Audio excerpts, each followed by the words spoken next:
ദിവസമേ ഉള്ളൂ എന്നാണ് ഞാൻ കേട്ടത്. ഇവിടെ 21 മെമ്പേഴ്സ്, അവരുടെ ശമ്പളം കൂട്ടിക്കൊടുക്കുക. അതുപോലെ ഇവിടുത്തെ ഈവൻ ലോക്കൽ സെൽഫ് ഗവൺമെന്റിലുള്ള ഓരോ ഒഫീഷ്യൽസിന് വരെ ഒരു ഇന്നോവ ക്രിസ്റ്റ വണ്ടിയാണ് ഉള്ളത്. എന്താണ് നോർമലി ഒരു അംബാസിഡർ കാറും ഒക്കെ നേരത്തെ ഉണ്ടായിരുന്ന ഒരു സംവിധാനങ്ങളൊക്കെ ഇപ്പം വളരെ ലക്ഷോറിയസ് സ്റ്റൈലിലോട്ട് പോവാണ് ഗവൺമെന്റ് ഒഫീഷ്യൽസ് വരെ.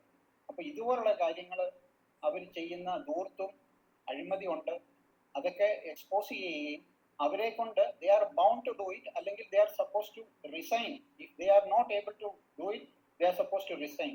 അവരെ കമ്പൽ ചെയ്യിക്കാനുള്ള ഇപ്പം BJP എന്നൊക്കെ പറയുമ്പോൾ അവർക്ക് ഓപ്പോസിഷനിൽ ഇരുന്നുകൊണ്ട് ഓപ്പോസിഷൻ എല്ലാത്തിനെയും ഗവൺമെന്റിനെ എല്ലാം വിമർശിക്കും. പക്ഷെ ഇവിടുത്തെ അൺഫോർച്ചുനേറ്റ്ലി ഇവിടുത്തെ ആശാ വർക്കേഴ്സിനുള്ള പ്രശ്നം എന്ന് പറഞ്ഞാൽ ഇവിടുത്തെ കോൺഗ്രസും മെയിൻ ഓപ്പോസിഷൻ എന്ന് പറയുന്ന കോൺഗ്രസും they are all hand in glow. ഇവിടുന്ന് പാലക്കാട് കഴിഞ്ഞാൽ പിന്നെ അവരെല്ലാം ഒന്നാണ്. അത് തന്നെയാണ് ഇപ്പം ഗെയിം ഇവിടെ INTUC കളിച്ചുകൊണ്ടിരിക്കുന്നത്. ഇവിടെ ആശാ വർക്കേഴ്സും സ്റ്റേറ്റ് ഗവൺമെന്റും കൂടെ ഒരു ഹെൽത്ത് മിനിസ്റ്ററുമായിട്ട് ഒരു ചർച്ച നടന്നുകൊണ്ടിരുന്നപ്പോൾ INTUCയുടെ representative, I think one mister Chandrashekhar, അദ്ദേഹമാണ് അങ്ങോട്ട് സജഷൻ ഒരു കമ്മിറ്റിക്ക് വിടാമെന്നും പറഞ്ഞു. ആൻഡ് റെഡിലി ഹെൽത്ത് മിനിസ്റ്റർ അതങ്ങ് അക്സെപ്റ്റ് ചെയ്യുകയാണ്. അത് ഇപ്പം പാർട്ടി പറയുന്നു, കോൺഗ്രസ് പാർട്ടി പറയുന്നു അത് അവരുടെ നയമല്ല എന്ന് പറയുന്നു, അവർ ഇവർക്കിட்ட കൂടാന്ന് പറയുന്നു. അപ്പൊ ഇവരെയൊക്കെ എക്സ്പോസ് ചെയ്ത് ഒരു BJP എന്ന് പറയുന്ന ഒരു പാർട്ടി ഇവിടുത്തെ ആക്ച്വൽ ഓപ്പോസിഷൻ ആണ്, സാധാരണക്കാരുടെ കൂടെയാണ്, ഇത് കാണിക്കാനുള്ള ശരിക്കും നമ്മൾ സപ്പോർട്ട് ചെയ്തിട്ടുണ്ട്. BJP-കാരൊക്കെ ഇവിടെ സപ്പോർട്ട് ചെയ്യുന്നുണ്ട്. പക്ഷെ ഈ ഫാക്ട് കൂടെ നമ്മൾ വളരെ കറക്റ്റ് ആയിരിക്കണം.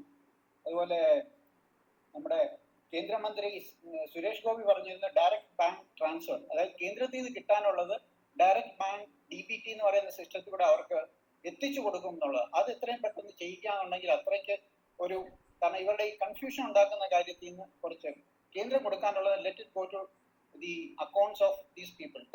ആശാ വർക്കേഴ്സിന്റെ അക്കൗണ്ടിലോട്ട് ഡയറക്റ്റ് ബാങ്ക് ട്രാൻസ്ഫറിലൂടെ എത്തട്ടെ. അതിനുള്ള സംവിധാനങ്ങൾ ചെയ്യാനായിട്ട് BMS പോലെയുള്ള സംഘടനകളും BJP-യുടെ മറ്റ് ഭാരവാഹികളും ഒക്കെ കേന്ദ്ര ഗവൺമെന്റിൽ ഒരു സജഷൻ വെക്കണമെന്നും കൂടിയാണ് എനിക്ക് പറയാനുള്ളത്.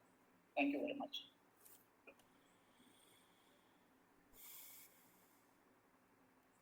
അടുത്തതായി ആർക്കെങ്കിലും സംസാരിക്കാനുണ്ടെങ്കിൽ 1-2 പേർ കൂടി. നമസ്കാരം, ഞാൻ ദിവാകരൻ.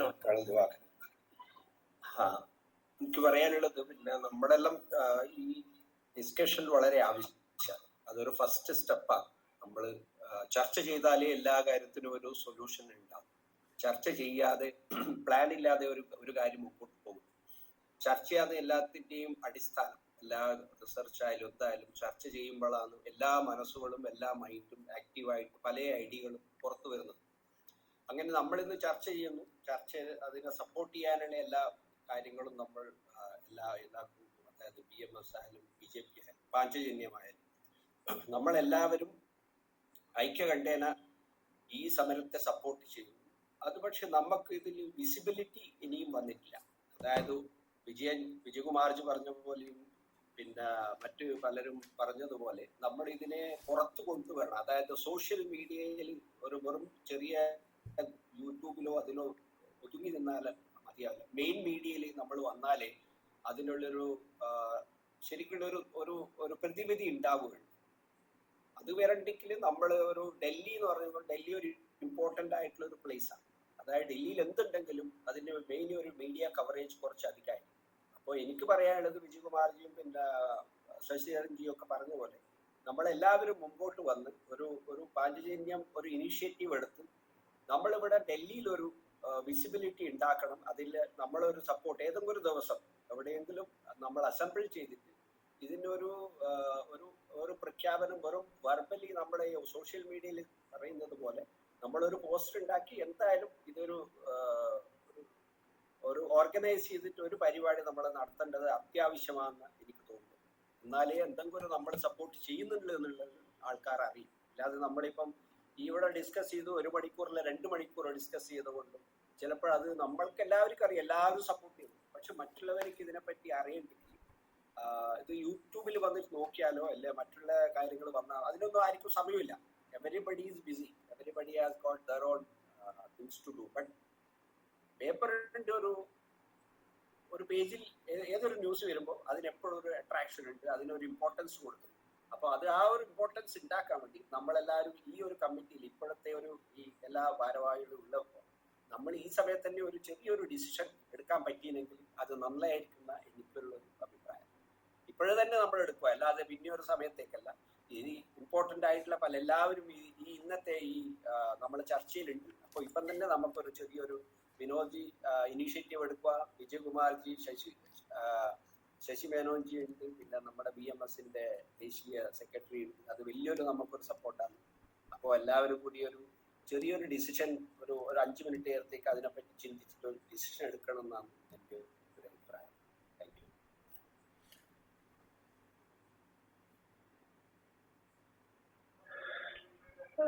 നമസ്കാരം. നമുക്ക് അത്ര ഒരു നിർദ്ദേശം സ്വീകാര്യമാക്കുന്നതാണ്.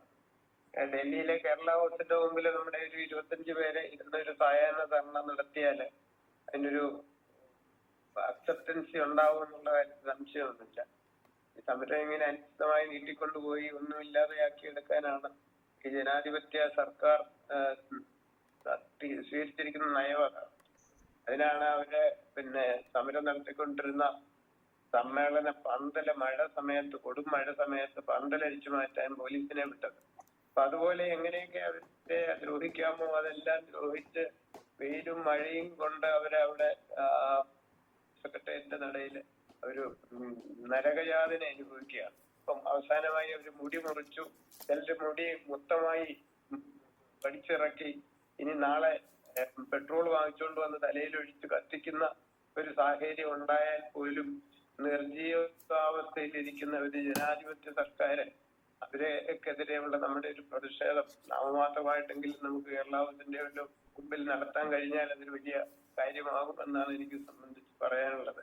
ഡൽഹിയില് എത്താൻ കഴിയുന്ന അത്രയും ആളുകൾ കേരള ഹൗസിന്റെ മുമ്പില് ഇങ്ങനൊരു പ്രതിഷേധ പരിപാടി സംഘടിപ്പിക്കണമെന്നാണ് എനിക്ക് അഭിപ്രായം.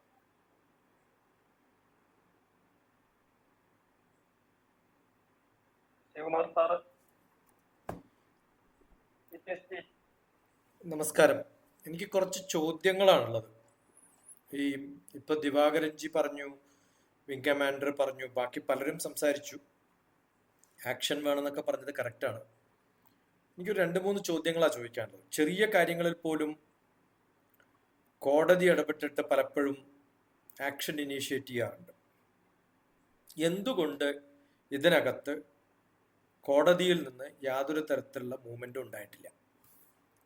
നമ്പർ 2, നമ്മളിൽ ആരെങ്കിലും ഒരു അഡ്മിനിസ്ട്രേറ്റീവ് പൊസിഷനിൽ, ഞാനും ക്യാബിനറ്റ് സെക്രട്ടറിയിൽ പ്രൈം മിനിസ്റ്ററുടെ ഓഫീസിലൊക്കെ വർക്ക് ചെയ്ത ആളാണ്, ഒരു അഡ്മിനിസ്ട്രേറ്റീവ് ആയിട്ടുള്ളൊരു ഡിസിഷൻ എടുക്കേണ്ടി വന്നാൽ ഇത് എങ്ങനെ നമ്മൾ നോക്കിക്കാണും? ഗവൺമെന്റ് എന്തുകൊണ്ടാണ് എടുക്കാണ്ടിരുന്നത്? മന്ത്രിമാർക്ക് ഈ പറയുന്നത് പോലെ പാർട്ടിക്കാർക്കും മന്ത്രിമാർക്കും ഒന്നും ഗവൺമെന്റ് ഡിസിഷൻസ് എടുക്കാൻ പറ്റില്ല. അവർക്ക് ഓഫീസിലുള്ളവരോട് ഇതിന് എങ്ങനെ പോസിബിൾ ആയിട്ടുള്ളൊരു സൊല്യൂഷൻ ഉണ്ടാക്കാൻ പറ്റും, അൾട്ടിമേറ്റ്ലി സെക്രട്ടറിമാരെ എഴുതുന്നതിൽ മാത്രം മന്ത്രിക്ക് ഒപ്പിടാൻ പറ്റും. അപ്പൊ ചർച്ച ചെയ്യുന്നതും ഡിസിഷൻ എടുക്കുന്നതും ഒക്കെ പൊളിറ്റിക്കൽ മോട്ടിവേഷൻ ഉണ്ടെങ്കിലും അൾട്ടിമേറ്റ്ലി ഓർഡറായിട്ട് കാശ് ഇറക്കണമെങ്കിൽ അഡ്മിനിസ്ട്രേറ്റീവ്, അപ്പൊ 2 തരത്തിലുണ്ട്, അഡ്മിനിസ്ട്രേഷൻ, ജുഡീഷ്യറി. ഇപ്പൊ പൊളിറ്റിക്കലും ജനങ്ങളുടെ മൂവ്മെന്റ് ഒക്കെ ഉണ്ട്. എന്താണ് ഇതിന്റെ പ്രോബ്ലം എന്ന് ആർക്കെങ്കിലും പറയാൻ പറ്റുമോ, മനസ്സിലായിട്ടുണ്ടോ എന്നുള്ളതാണ് ചോദ്യം. ഞാൻ അതുകൊണ്ടാണ് ആദ്യം സംസാരിക്കാണ്ടിരുന്നത്. കാരണം ഓർഡറായിട്ട് വരണമെങ്കിൽ അഡ്മിനിസ്ട്രേഷനോ ജുഡീഷ്യറിയോ വരണം. അല്ലാതെ പബ്ലിക്കലി പോയിട്ട് റോഡിൽ ധർണ നടത്തിയാലൊന്നും ഒരാളുടെ ശമ്പളം കൂടില്ല. ശമ്പളം കൂടണമെങ്കിൽ അത് ഓർഡർ ആവും. എന്തുകൊണ്ടാണ് ഓർഡർ ആവാത്തത്? ഇപ്പം ഞാനൊരു ജോലിക്ക് പ്രവേശിക്കുമ്പോൾ എനിക്കൊരു ഗവൺമെന്റ് ഓർഡർ കിട്ടും. ആ ഓർഡറിൽ പറഞ്ഞതിൽ നിന്ന് എന്തെങ്കിലും ഒരു അണുകിട മാറണമെങ്കിൽ വേറൊരു ഗവൺമെന്റ് ഓർഡർ ഉണ്ടാക്കണ്ടേ? എന്താണ് ഈ ഗവൺമെന്റ് ഓർഡർ ഉണ്ടാക്കാത്തത്? എന്താണ് അതിന് പ്രോബ്ലം? എത്ര അഡ്മിനിസ്ട്രേറ്റേഴ്സിന് ഇതിന് ഉത്തരം പറയാൻ പറ്റും? എത്ര ജുഡീഷ്യറി മെമ്പേഴ്സിന് ഇതിന് ഉത്തരം പറയാൻ പറ്റും എന്നുള്ളതാണ് എൻ്റെ ചോദ്യം. ഇപ്പൊ ഇന്ത്യയിലെ മിനിമം വേജസ് പറഞ്ഞിട്ടുണ്ട്, കോൺട്രാക്ട് വേജസ് പറഞ്ഞിട്ടുണ്ട്. കേരളത്തിന്റെ സ്ഥിതി എന്താണ്? ബാക്കി സംസ്ഥാനങ്ങളുടെ സ്ഥിതി എന്താണ്? സെൻട്രൽ ഗവൺമെന്റ് അല്ല, യൂണിയൻ ഗവൺമെന്റ് ആണ്. ആ വാക്കുകൾ ഉപയോഗിക്കുമ്പോഴും വളരെ കൃത്യമായിട്ട് ഉപയോഗിക്കണം നമ്മൾ. യൂണിയൻ ഗവൺമെന്റ് എന്തുകൊണ്ടാണ് ചെയ്യാത്തത്, എന്തുകൊണ്ടാണ് സ്റ്റേറ്റ് ഗവൺമെന്റ് ചെയ്യാത്തത്, എന്താണ് ഇവരുടെ അപ്പോയിന്റ്മെന്റ് ഓർഡറിലുള്ള ഓർഡർ, എന്താണ് ആ ഓർഡറിൽ മാറ്റം വരുത്തണമെങ്കിൽ യൂണിയൻ ഗവൺമെന്റിൻ്റെതാണെങ്കിൽ കേരളത്തിൽ സമരം നടത്തിയതുകൊണ്ട് എന്തുകൊണ്ട് ബാക്കി സംസ്ഥാനങ്ങളിലുള്ള ഇതിന് ഇക്വലന്റ് ആയിട്ടുള്ള ആൾക്കാർ സപ്പോർട്ട് ചെയ്യാത്ത? ഇപ്പം കർഷക സമരം വരുന്ന സമയത്ത് ബാക്കി കർഷകന്മാരും സമരത്തിന് പുറപ്പെടും. അതുപോലെ ഇവരുടെ ഡെഫിനിഷനിൽ തന്നെ ആക്ടിവിസ്റ്റ് എന്നുള്ള വാക്കാണ് ആശ. ആ ആക്ടിവിസ്റ്റുകൾക്ക് ഈ പറയുന്ന ഡിമാൻഡുകൾക്ക് ഗവൺമെന്റ് പദ്ധതി പ്രകാരം, കാരണം കാശ് കൊടുക്കുന്ന ഗവൺമെന്റ് എന്നാണല്ലോ, അങ്ങനെ കൊടുത്താൽ നാളെ ബാക്കി ഡിപ്പാർട്ട്മെന്റുകളൊക്കെ ഇത്തരത്തിൽ എങ്ങനെയാണ് ഇതിനെ നോക്കിക്കാണുക, ഏതൊക്കെ തുറകളിലുള്ള, ഇപ്പൊ ഇങ്ങനെ കുറേ ചിന്തകൾ ഗവൺമെന്റിൽ പോകുന്നുണ്ടാവും. അതാവാം ചിലപ്പോൾ കോടതി ഇടപെടാത്തതും. നേരത്തെ ശ്രീകുമാർജി പറഞ്ഞ പോലെ ബുദ്ധിയുള്ള ആരും ഇതിനെ റെസ്പോണ്ട് ചെയ്യുന്നില്ല എന്ന് പറഞ്ഞു. ചിന്തിക്കുമ്പോൾ ചിലപ്പോൾ ഒഫീഷ്യലി, അഡ്മിനിസ്ട്രേറ്റീവ്ലി, ലീഗലി ചിന്തിക്കുമ്പോൾ അത്ര പെട്ടെന്ന് എടുത്തു ചാടിയാൽ എല്ലാ സംഭവങ്ങൾക്കും സൊല്യൂഷൻ കിട്ടില്ല. അപ്പൊ അതുകൊണ്ട് കൃത്യമായിട്ടുള്ള ലീഗൽ അഡ്വൈസ്, നമ്മുടെ കുറേ ലീഗലായിട്ടുള്ള ആൾക്കാർ ഇവിടെ ഉണ്ട്, പക്ഷെ ഇന്നാരെയും കാണുന്നില്ല ഞാൻ. അഡ്മിനിസ്ട്രേറ്റീവ്ലി വർക്ക് ചെയ്തിട്ടുള്ള ആൾക്കാർ പറയുമ്പോൾ കുറച്ചും കൂടി ശ്രദ്ധിക്കണം എന്നാണ്. 10-20 വർഷം ഗവൺമെന്റിലും കുറച്ചു കാലം പ്രൈം മിനിസ്റ്റർ ഓഫീസിലും സ്പേസ് ഡിപ്പാർട്ട്മെന്റിലും സെക്രട്ടറി ലെവലിലും യൂണിവേഴ്സിറ്റിയിലൊക്കെ വർക്ക് ചെയ്തുകൊണ്ട് ഗവൺമെന്റ് ഓർഡറുകളുടെ വില നന്നായിട്ട് അറിയാം. അപ്പൊ അതുകൊണ്ട് അതുണ്ടാക്കാൻ സാധിക്കുന്ന തരത്തിൽ എന്ത് ചെയ്യാം, അതിനുള്ള വല്ല ലൂപ്പ് ഹോളുകളും ഫെയിലിയറും ഉണ്ടോ? ഞാൻ ഇഷ്ടംപോലെ ഫെയിലിയർ കാണുന്നുണ്ട്, അതുകൊണ്ടാണ് പറയുന്നത്. ഇതിനേക്കാളും പരിതാപകരമായിട്ടുള്ള കുറേ ഗ്രൂപ്പുകൾ സമരം ചെയ്യാൻ സാധിക്കാതെ, ഇപ്പൊ യൂണിയൻ എന്ന് പറയുമ്പോൾ വർക്കേഴ്സിനും അൺഓർഗനൈസ്ഡിനും ഒക്കെ ചെയ്യാം. പക്ഷേ നിങ്ങൾക്കറിയോന്നറിയില്ല, നവോദയ വിദ്യാലയ എന്ന് പറയുന്നതിൽ കുറേ കാലം അസോസിയേറ്റഡ് ആയിരുന്നു ഞാൻ. തമിഴ്നാട് ഒഴികെ ബാക്കി എല്ലാ ദേശങ്ങളിലും ഏറ്റവും നല്ല സ്കൂൾസ്, CBSEയുടെ ഏറ്റവും ലാർജസ്റ്റ് ഗ്രൂപ്പ്, അവർക്കിപ്പോഴും പെൻഷൻ ഇല്ല. അത് പെൻഷൻ ഇല്ലാത്തത് അവർ വേറൊരു കഴിവില്ലാത്തതുകൊണ്ടല്ല, അവരുടെ ഫസ്റ്റ് അപ്പോയിന്റ്മെന്റ് ഓർഡറിൽ പെൻഷൻ ഇല്ലാണ്ട് അവർ ചെയ്യാം എന്ന് ഏറ്റെടുത്തിട്ടുള്ളവരാണ് അവരൊക്കെ എന്നുള്ളതുകൊണ്ട്. അപ്പോൾ ആ ഒരു ട്രസ്റ്റ് ഉണ്ടാക്കുന്ന സമയത്ത് ഇതൊരു ട്രസ്റ്റാണ്, NGOയുടെ കീഴിലാണ് എന്നുള്ള ഒറ്റ കാരണം കൊണ്ട് ഇന്നും 35-40 വർഷം സാധാരണ ടീച്ചേഴ്സിനെക്കാളും കൂടുതൽ അവരുടെ ക്യാമ്പസിൽ താമസിച്ചുകൊണ്ട് രാത്രി വാർഡന്റെ പണിയും എടുത്തിട്ട് ചെയ്തിട്ടുള്ളവർക്ക് പെൻഷൻ ഇല്ലാത്ത ഹൈലി എഡ്യൂക്കേറ്റഡ് ആയിട്ടുള്ള ടീച്ചേഴ്സിനെ നമുക്കറിയാം. അപ്പൊ മിനിമം വേജസ് ഗവൺമെന്റ് നിശ്ചയിച്ചിട്ടുണ്ട് ഇന്ത്യയിൽ. അതും കേരള ഗവൺമെന്റിന്റെ മിനിമം വേജസും തമ്മിൽ വ്യത്യാസമുണ്ട്. ആ വേജസുകളൊന്നും ഇന്ത്യയിലുള്ള പല സ്റ്റേറ്റിലും ഇല്ല. അപ്പൊ യൂണിയൻ ഗവൺമെന്റിന്റെയും സ്റ്റേറ്റ് ഗവൺമെന്റിന്റെയും പോർട്ട്ഫോളിയോസും അഡ്മിനിസ്ട്രേറ്റീവ് ലാക്കുനാസും ഇതിലെവിടെയാണ് എന്താണെന്ന് കൃത്യമായിട്ട്, അതുകൊണ്ടാണ് കമ്മിറ്റിയും തീരുമാനങ്ങളും ചർച്ചകളും അഡ്മിനിസ്ട്രേഷനും ലീഗലും ഒക്കെ ഒപ്പീനിയൻ എടുക്കേണ്ടത്. ഇതാണ് എനിക്ക് പറയാനുള്ളത്. അതിന് ആർക്കെങ്കിലും ഉത്തരം പറയാൻ പറ്റുകയാണെങ്കിൽ പ്രോബബിളി ഇപ്പൊ വേണമെന്നില്ല, നല്ല ക്ലാരിറ്റിയോടുകൂടി സാധിക്കുമെങ്കിൽ ഡിസ്കസ് ചെയ്യാം. അത് എന്നിട്ട് വേണം നമ്മൾ ഇതിനെക്കുറിച്ച് എന്ത് വേണം, എന്താണ് ഒപ്പീനിയൻ വേണ്ടത് എന്ന് തീരുമാനിക്കേണ്ടതെന്നാണ് എൻ്റെ അഭിപ്രായം. ഈ വിഷയത്തിൽ ഞാൻ അത്യാവശ്യം സംസാരിക്കാൻ ആഗ്രഹിക്കുകയാണ്. കാരണം ഗവൺമെന്റിൽ നിന്നൊരു അപ്പോയിന്റ്മെന്റ് ഓർഡർ കിട്ടണമെങ്കിൽ സാർ ഇവിടെ സൂചിപ്പിച്ചിരുന്നു ഏത് രീതിയിലാണ് അവരുടെ നിയമനം നടന്നത്. അപ്പം നിയമനം നടന്നതിന് കുറെ ഒരു നിയമാവലി ഉണ്ടായിരിക്കണം. അപ്പൊ ഇവരെ ആ നിയമിച്ചതിന്റെ നമ്മൾ ആ പേപ്പർ ആദ്യം നമ്മൾ അത് സ്ക്രൂട്ടനൈസ് ചെയ്യണം. അവർ ഏത് നിയമാവലിക്കുള്ളിലാണ്. കാരണം യോഗ്യത എന്ന് പറയുന്നത് ഗവൺമെന്റിൽ വേണമെങ്കിൽ അവരുടെ ഏജിന്റെ പ്രിസ്ക്രിപ്ഷൻ ഉണ്ട്, ക്വാളിഫിക്കേഷന്റെ റെസ്ട്രിക്ഷൻ പ്രിസ്ക്രിപ്ഷൻ ഉണ്ട്. അതനുസരിച്ചാണ് അവർ ഒരു തസ്തികയിലേക്ക് എടുക്കുന്നത്. അപ്പം അതിന് അങ്ങനെയുള്ള എടുത്ത് ഇവർ at par with somebody will be working in another departments also, ഇല്ലേ, മറ്റുള്ള ഡിപ്പാർട്ട്മെന്റ്സിലും ചെയ്യുന്നുണ്ട്. അപ്പം അത് തമ്മിലൊരു താഴ്മ ഉണ്ടാകണം. ഇവിടെ 64 വയസ്സ് കഴിഞ്ഞുള്ളവരെ കുറിച്ചും ഇന്നലെ സമരത്തിൽ പറയുന്നുണ്ടായിരുന്നു. അപ്പം നമുക്ക് ഓവറേജ് ആയിട്ടാണോ എടുത്തിരുന്നത്? ഇപ്പൊ 18 വയസ്സ് അല്ലെങ്കിൽ 28 വയസ്സിന്റെ ഈ രണ്ടിനും ബിറ്റ്വീനിലാണോ ഇവർ എടുത്തിരിക്കുന്നുള്ളത്? അങ്ങനെ വളരെ നിയമാവലികൾ ഇതിനകത്തുണ്ട്. ഒന്ന്. രണ്ടാമത്തെ കാര്യം എന്ന് പറയുമ്പോൾ ഇതാണ് അതിന്റെ അപ്പോയിന്റ്മെന്റിന്റെ പ്രോസസ് എന്ന് പറയുന്നത്. ഏത് രീതിയിലാണ് എടുത്ത അപ്പോയിന്റ്മെന്റ് നടന്നത്, പ്രോപ്പർ ഇന്റർവ്യൂ നടന്നിട്ടാണോ നടന്നത്, യോഗ്യത ഉണ്ടായിരുന്നു എന്നൊക്കെ ഉള്ളൊരു വശം. പിന്നെ രണ്ടാമത്തെ കാര്യം എന്ന് പറയുമ്പോൾ ഇതുകൊണ്ടുണ്ടാകുന്ന ഫിനാൻഷ്യൽ ഇംപ്ലിക്കേഷൻസ് എന്താണെന്നും അത് ഗവൺമെന്റിന് വഹിക്കാവുന്നതാണെന്നും ഈ രണ്ട് കാര്യമുണ്ട്. ഇതിൽ ഈ ഫിനാൻഷ്യൽ ഇംപ്ലിക്കേഷൻ സെക്കൻഡറിയാണ്. ആദ്യം നമ്മൾ ഇവരെ എടുത്തത് ഏത് രീതിയിലാണെന്നുള്ളതാണ് നിശ്ചയിക്കേണ്ടത്. ഗവൺമെന്റ് ആരെങ്കിലും എന്തെങ്കിലും നമ്മളിതിന് ഓപ്പോസ് ചെയ്യുന്ന അതേ സമയത്ത് അതേ സ്വരത്തിൽ തന്നെ പറയുകയാണ്, ഗവൺമെന്റ് ഒച്ച വെച്ചത് കൊണ്ട് അത് കേൾക്കില്ല, അത് ആക്സെപ്റ്റ് ചെയ്യത്തില്ല. ഗവൺമെന്റ് ഒരു കാര്യം ആക്സെപ്റ്റ് ചെയ്യണമെങ്കിൽ അതിൻ്റെതായിട്ടുള്ള നിയമവശത്തിലൂടെ ആ നിയമത്തിന്റെ വാതിലിലൂടെ അകത്ത് വന്ന ആയിരിക്കണം എന്നുള്ളത് ഇതിന്റെ പ്രിലിമിനറി ആയിട്ട് ഞാനിവിടെ രേഖപ്പെടുത്താൻ ആഗ്രഹിക്കാം. നന്ദി, നമസ്കാരം. ഞാൻ ഇതറിയാണ്ടല്ല പറഞ്ഞത്. എനിക്കറിയുന്ന ഇൻഡിവിജ്വൽസ് ആയിട്ടുള്ള ആരും ഇതിനകത്തില്ലാത്തതുകൊണ്ട് കൃത്യമായിട്ട് എനിക്ക് ഉത്തരം അറിയില്ല. പക്ഷെ ഞാൻ അറിഞ്ഞിടത്തോളം വളരെ ഇൻഫോർമലായിട്ട് പരിചയക്കാരും അറിയുന്നവരും പാർട്ടിക്കാരും ആരൊക്കെയാണോ പഞ്ചായത്തുമായിട്ട് ബന്ധപ്പെട്ടിട്ട് ആരെയൊക്കെ ഉൾപ്പെടുത്താൻ പറ്റുമോ അങ്ങനെയൊക്കെ കുറേ പേരെ വെറുതെ അങ്ങോട്ട് എടുത്തിട്ട് ഒരു ലിസ്റ്റ് ഉണ്ടാക്കിയിട്ട് ഇപ്പം സാധാരണഗതിയിൽ ചെയ്യുന്ന തരത്തിൽ പഞ്ചായത്തിന് ആക്ടിവിസ്റ്റ് സപ്പോർട്ട് സിസ്റ്റത്തിലേക്ക് കൊടുക്കുന്നത് പോലെ കൊടുത്തതാണെങ്കിൽ ഈ അഡ്മിനിസ്ട്രേറ്റീവ് പ്രോസസ് അത്ര എളുപ്പമാവില്ല. ചേട്ടാ ഒരു മിനിറ്റ്, നമ്മുടെ രാധാകൃഷ്ണൻ ചേട്ടന് പോണം. അപ്പൊ അതുകൊണ്ട് അദ്ദേഹത്തിന് എന്തെങ്കിലും സംസാരിക്കണം, അത് കഴിഞ്ഞിട്ട് നമുക്ക് കണ്ടിന്യൂ ചെയ്യാം. നമ്മുടെ ഉൾക്കാടകൻ ഒരു മെസ്സേജ് ഇട്ടായിരുന്നു, അദ്ദേഹത്തിന് പ്രോഗ്രാം ഉണ്ട്. രാധാകൃഷ്ണൻജി, ഈ നടന്ന ചർച്ചയുടെ അടിസ്ഥാനത്തിൽ എന്തെങ്കിലും അഭിപ്രായങ്ങളുണ്ടെങ്കിൽ. അതെ, ഇപ്പൊ എല്ലാവരും നല്ല അഭിപ്രായങ്ങള് പറഞ്ഞിട്ടുണ്ട്. തീർച്ചയായിട്ടും സ്വാഗതാർഹമാണ്. ഡിഫറെന്റ് ആംഗിളില്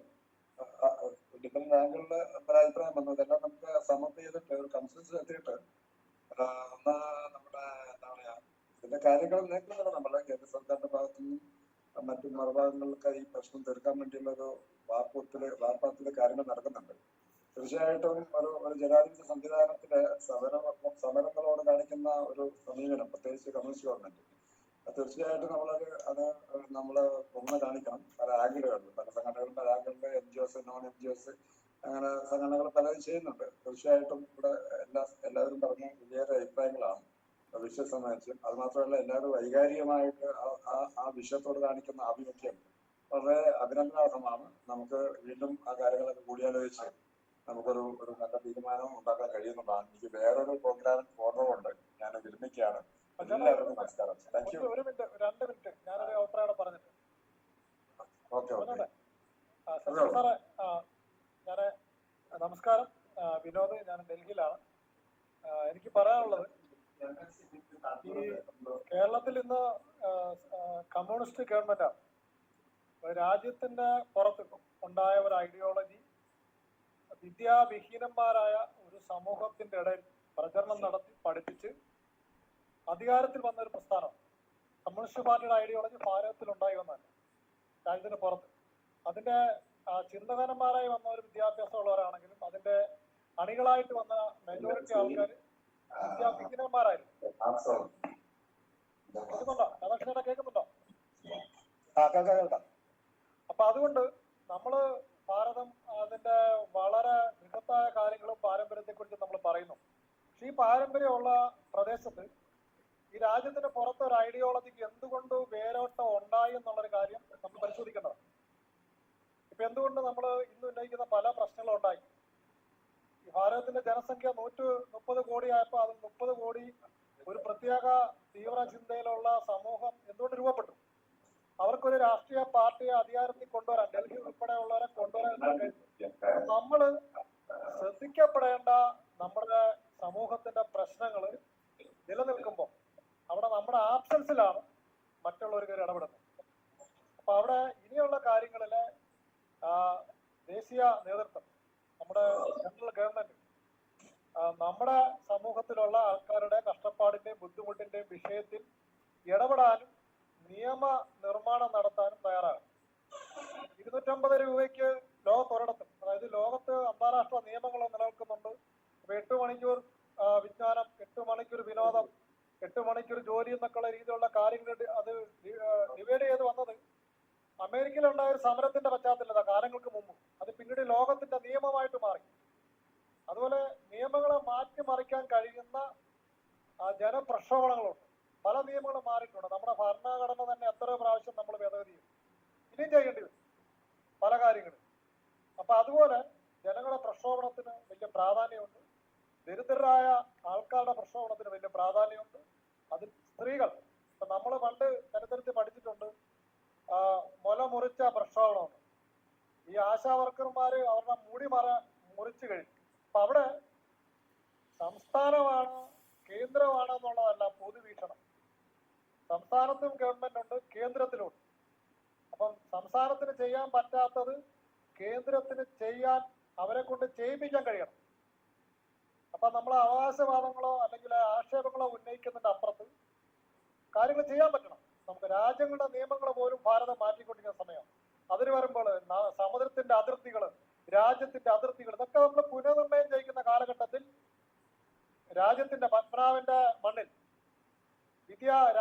പള്ളിക്കൂടത്ത് നിന്ന് ഇറക്കി വിട്ട പഞ്ചമിയുടെ കൈക്ക് പിടിച്ചുകൊണ്ട് ഇവർക്ക് വിദ്യാഭ്യാസം കൊടുത്തില്ലെങ്കിൽ പുത്തരിക്കണ്ടത്ത് ഇനി വിളവിറക്കത്തില്ലെന്ന് പറഞ്ഞ അയ്യങ്കാളിയുടെ നാട്ടില്, വിദ്യ കൊണ്ട് പ്രവൃത്തരാനും പറഞ്ഞ ശ്രീനാരായണ ഗുരുവിന്റെ നാട്ടില് അതിന്റെ പ്രചാരകരും അതിന്റെ പ്രയോക്താക്കളും ഇത് ശരിയെന്ന് പറയുന്ന ആൾക്കാർ ജീവിച്ചിരിക്കുമ്പോൾ വിരോധാഭാസമായ സമരം നടക്കുന്നു. പുന്നപ്പുറയും കയ്യൂരും കൈവെള്ളൂരും കൂത്തുപറമ്പും ഒക്കെ മുദ്രാക്കം വിളിച്ചുകൊണ്ട് 57, 67 ഇപ്പോഴും വരെ ഭരിക്കുന്ന ആൾക്കാർ ഭരിക്കുമ്പം വിജ്ഞാനത്തിന്റെ അറിവിന്റെ അടിസ്ഥാനത്തിൽ കാര്യങ്ങളെ നിർണ്ണയിക്കുന്ന ആൾക്കാരെന്ന നിലയിൽ നമുക്ക് അവർക്ക് വേണ്ടി പ്രവർത്തിക്കാൻ കഴിയണം.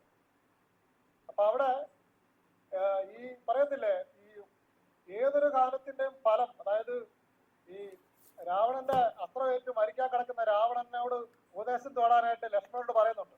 രാവണൻ കൊടുക്കുന്ന 3 ഉപദേശങ്ങൾ, ഒന്ന്, ഒരു സൽക്കാര്യം അത് തോന്നിയാൽ ക്ഷിപ്രമാത്രയിൽ പെട്ടെന്ന് തന്നെ നടപ്പിലാക്കണം.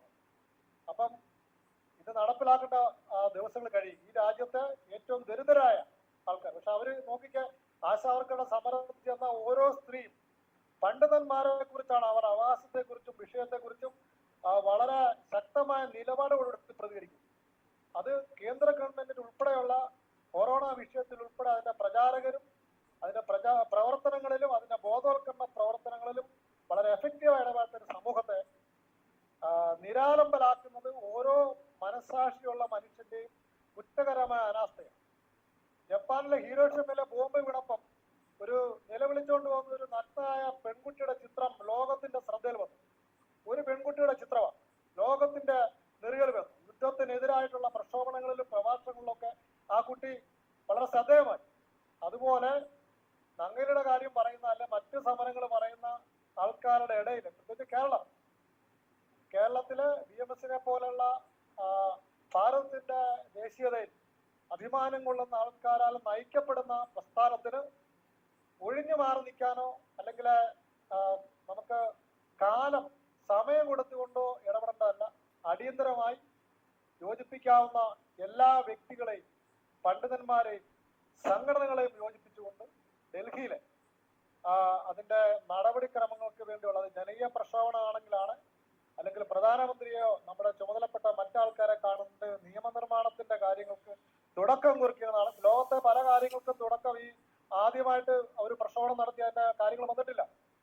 ബ്രിട്ടീഷുകാർ പോലും, അതായത് ബ്രിട്ടീഷ് കോളനിയുടെ ബ്രിട്ടീഷുകാർ പോലും നമ്മൾ ഉന്നയിക്കേണ്ട പല കാര്യങ്ങളും നിരവധി ചർച്ചകൾക്ക് വിധേയമായിട്ടുണ്ട്. അവർ കൊടുത്ത പ്രബന്ധങ്ങൾക്ക് അടിസ്ഥാനത്തിൽ അവിടെ പാർലമെന്റിൽ പോലും ചർച്ച ചെയ്തിട്ടുണ്ട്. അപ്പം ഏറ്റവും ജനാധിപത്യ വിരുദ്ധമായിട്ടുള്ള ഒരു പ്രസ്ഥാനം അത് അവർ ഭരിക്കുമ്പോൾ അതിനെതിരെ ശക്തമായ താക്കീത് നൽകുന്ന പ്രവർത്തനത്തിൽ ഞങ്ങളോടൊപ്പം പാഞ്ചജന്യം ഭാരതം വളരെ ചെറിയൊരു സംഘടനയാണ് ആളെണ്ണത്തിൽ. പക്ഷെ അത് ഉയർത്തിപ്പിടിക്കുന്ന ആശയത്തിന്റെ അതിൽ വന്നിരിക്കുന്ന ആൾക്കാരുടെ ധാർമ്മികതയുടെയും നൈതികതയുടെയും മുമ്പിൽ അത് ചെറിയ പ്രസ്ഥാനമല്ല, വലിയ പ്രസ്ഥാനം തന്നെ. അപ്പൊ അതുകൊണ്ട് ഞങ്ങളോടൊപ്പം BJP-യുടെ ഡൽഹി ഘടകവും ഞങ്ങളുടെ പ്രവർത്തനങ്ങളിൽ സഹകരിക്കാൻ വേണ്ടിയുള്ള അഭ്യർത്ഥന ഈ പാഞ്ചജന്യത്തിന്റെ ജനറൽ സെക്രട്ടറി എന്ന നിലയിൽ ഞാൻ വിനീതമായി താങ്കളുടെ മുമ്പിൽ വെക്കുന്നു. നമ്മുടെ കേരള സെല്ലും പാഞ്ചജന്യം ഭാരതവും യോജിക്കാവുന്ന സംഘടനകളൊക്കെ ആയി ചേർന്നുകൊണ്ട് ഈ നാളെ പാഞ്ചജന്യത്തിന്റെ സ്റ്റേറ്റ് കമ്മിറ്റിയിലെ മീറ്റിംഗിൽ ഇതിന് അജണ്ടയായിട്ട് ഞങ്ങൾ ഉന്നയിക്കും. ഞങ്ങൾക്ക് വേണ്ട സഹായം നൽകണം. അതുപോലെ തന്നെ ക്ഷേത്ര സമന്വയ സമിതിയും പാഞ്ചജന്യവും BJP-ക്കാരും ഒക്കെ സമ്മേളിച്ചുകൊണ്ട് ഒരു 10,000 പേരെ BJP-ക്ക് വേണമെങ്കിൽ അണിനിരത്താൻ പറ്റും. കേരളത്തിൽ നമ്മൾ 1000 പേരുടെ പ്രകടനം നടത്തി ചടങ്ങ് നടത്തി പോകേണ്ടതല്ല. നമ്മുടെ ഏറ്റവും സർവശക്തി ഉപയോഗിച്ചുകൊണ്ട് 10,000 പേരെ അണിനിരത്തി ഈ ആശാവർക്കർക്ക് ഒരു പിന്തുണ കൊടുത്താൽ നിലപാടുകൾക്ക് മാറ്റം ഉണ്ടാവും. ഭാരതത്തിന്റെ എല്ലാ സംസ്ഥാനങ്ങളിലും മലയാളികളുടെ ഇടയിൽ തന്നെ ഇതിന് പിന്തുണ കൊടുത്താൽ രാജ്യത്തിന്റെ പുറത്തുള്ള ആൾക്കാർ പ്രധാനമന്ത്രിക്ക് കത്തുകൾ എഴുതിയാൽ സമരത്തിന് പല കാര്യങ്ങളുണ്ട്. വിജ്ഞാനപ്രദമായി പല കാര്യങ്ങളും ചെയ്യാൻ പറ്റും. പ്രക്ഷോഭണത്തിന് തിരുവനന്തപുരത്ത് കുത്തിയിരിക്കുക മാത്രമല്ല. ഇപ്പം നമ്മുടെ ശശികുമാർജി പറഞ്ഞതുപോലെ അധികാരത്തിന്റെ സ്ഥാനങ്ങളിൽ ഇരിക്കുന്ന ആൾക്കാർ അതിന്റെ കൃത്യമായ നിയമങ്ങൾ വെച്ചുകൊണ്ട്, കാര്യം 250 രൂപയെന്ന് പറഞ്ഞാൽ അതൊരു കൂലിയല്ല, ഒരു വേതനമല്ല, ലോകത്തൊരിടത്തും അംഗീകരിക്കപ്പെട്ടേക്കുന്ന ഒരു കൂലിയല്ല. ഈ ഇന്ത്യയിൽ തന്നെ പല സംസ്ഥാനത്തും അവർക്ക് 15,000 രൂപ ശമ്പളം ഉണ്ട്. 7-8 സ്റ്റേറ്റുകളിൽ 12,000 രൂപ ശമ്പളമുണ്ട്. ശമ്പളം കൂട്ടണമെന്ന് പറഞ്ഞുകൊണ്ട് CIT സമരത്തിലും. അപ്പൊ ഈ കാര്യങ്ങളൊക്കെ തുറന്നു കാണിക്കുന്ന ആധികാരികമായ കോംപ്രമൈസ് ചെയ്യാത്ത പ്രവർത്തനങ്ങൾ നമുക്കുണ്ടാകേണ്ട ഏറ്റവും ഉചിതമായ ഒരു സമയമാണെന്നുള്ളത് ഒരു വിനീതമായ അഭ്യർത്ഥനയും കൂടെ ഈ യോഗത്തിൽ എനിക്ക് വെക്കാനുണ്ട്. വേണ്ട നടപടികൾ നമ്മുടെ സംഘടനയിൽ തുടർന്നുള്ള ദിവസങ്ങൾ സ്വീകരിക്കും. ഇതൊരു അഭിപ്രായ സമന്വയത്തിന് വേണ്ടിയുള്ള ഒരു യോഗമാണ്. നമ്മുടെ നാളെ മുതലുള്ള പ്രധാനപ്പെട്ട ആൾക്കാരുമായിട്ട് ഞങ്ങൾ കൂടിക്കാഴ്ച നടത്തും. അപ്പൊ അതിനു വേണ്ടിയുള്ള നമ്മളൊരു ചെറിയ പ്രസ്ഥാനമാണ് ഞാൻ പറഞ്ഞ ആളെണ്ണത്തിൽ. ഇപ്പം ഭാരതത്തിലെ ഏറ്റവും വലിയ ട്രേഡ് യൂണിയൻ ആയിട്ടുള്ള BMS-ന് പ്രത്യേകിച്ച് അതിന്റെ നേതൃത്വത്തില്, ദേശീയ നേതൃത്വത്തില് മലയാളികൾ അതിനെ നയിക്കുമ്പോൾ അവർക്ക് ചെയ്യാൻ നിരവധി കാര്യങ്ങളുണ്ട്. അവർ ഈ കാര്യത്തിൽ വിശ്രമരഹിതമായ ചില കാര്യങ്ങൾ ചരിത്രം ചെയ്തു കഴിഞ്ഞാൽ അത് ചരിത്രമായി തീരുമെന്നുള്ള ഒരു പ്രതീക്ഷ എനിക്കുണ്ട്. നമസ്കാരം.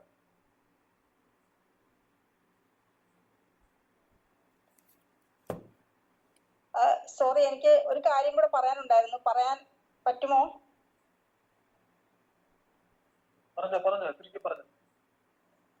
രണ്ട് കാര്യം എനിക്ക് മെയിനായിട്ട് ചോദിക്കാനുള്ളത്.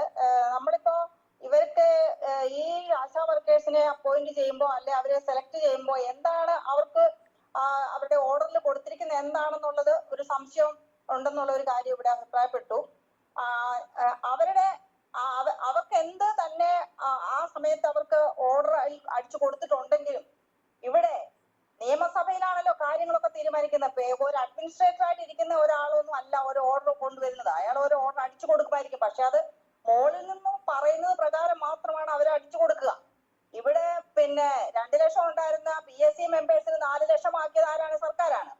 അതേപോലെ തന്നെ ഓരോരുത്തരുടെ കാലാകാലങ്ങളായിട്ട് മന്ത്രിമാരുടെയും MLA-മാരുടെയും ഒക്കെ ശമ്പളം കൂട്ടുന്നതിലൊന്നും ഒരു മടിയില്ല, അതൊക്കെ ചെയ്യുന്നുണ്ട്. ഇപ്പൊ ലാസ്റ്റ് പറഞ്ഞിരിക്കുന്നത് ജയിലിൽ കിടക്കുന്നവരെ അവരെ പുറത്തു വിടുമ്പോ കുറ്റം ചെയ്തിട്ട് വല്ലവരും കൊന്നിട്ടോ തട്ടിച്ചിട്ടോ ഒക്കെ വന്ന് കിടക്കുന്നവന്മാര് ജയിലിൽ നിന്ന് പുറത്തു പോകുമ്പോ അവർക്ക് ജീവിക്കാൻ ഒരു 15,000 രൂപ കൊടുക്കണമെന്നും കൂടി ഇപ്പൊ ഒരു അഭിപ്രായം പറഞ്ഞായിട്ട് കേട്ടു. കൊടുക്കുന്നുണ്ടോ എന്നുള്ളത് വേറെ കാര്യം.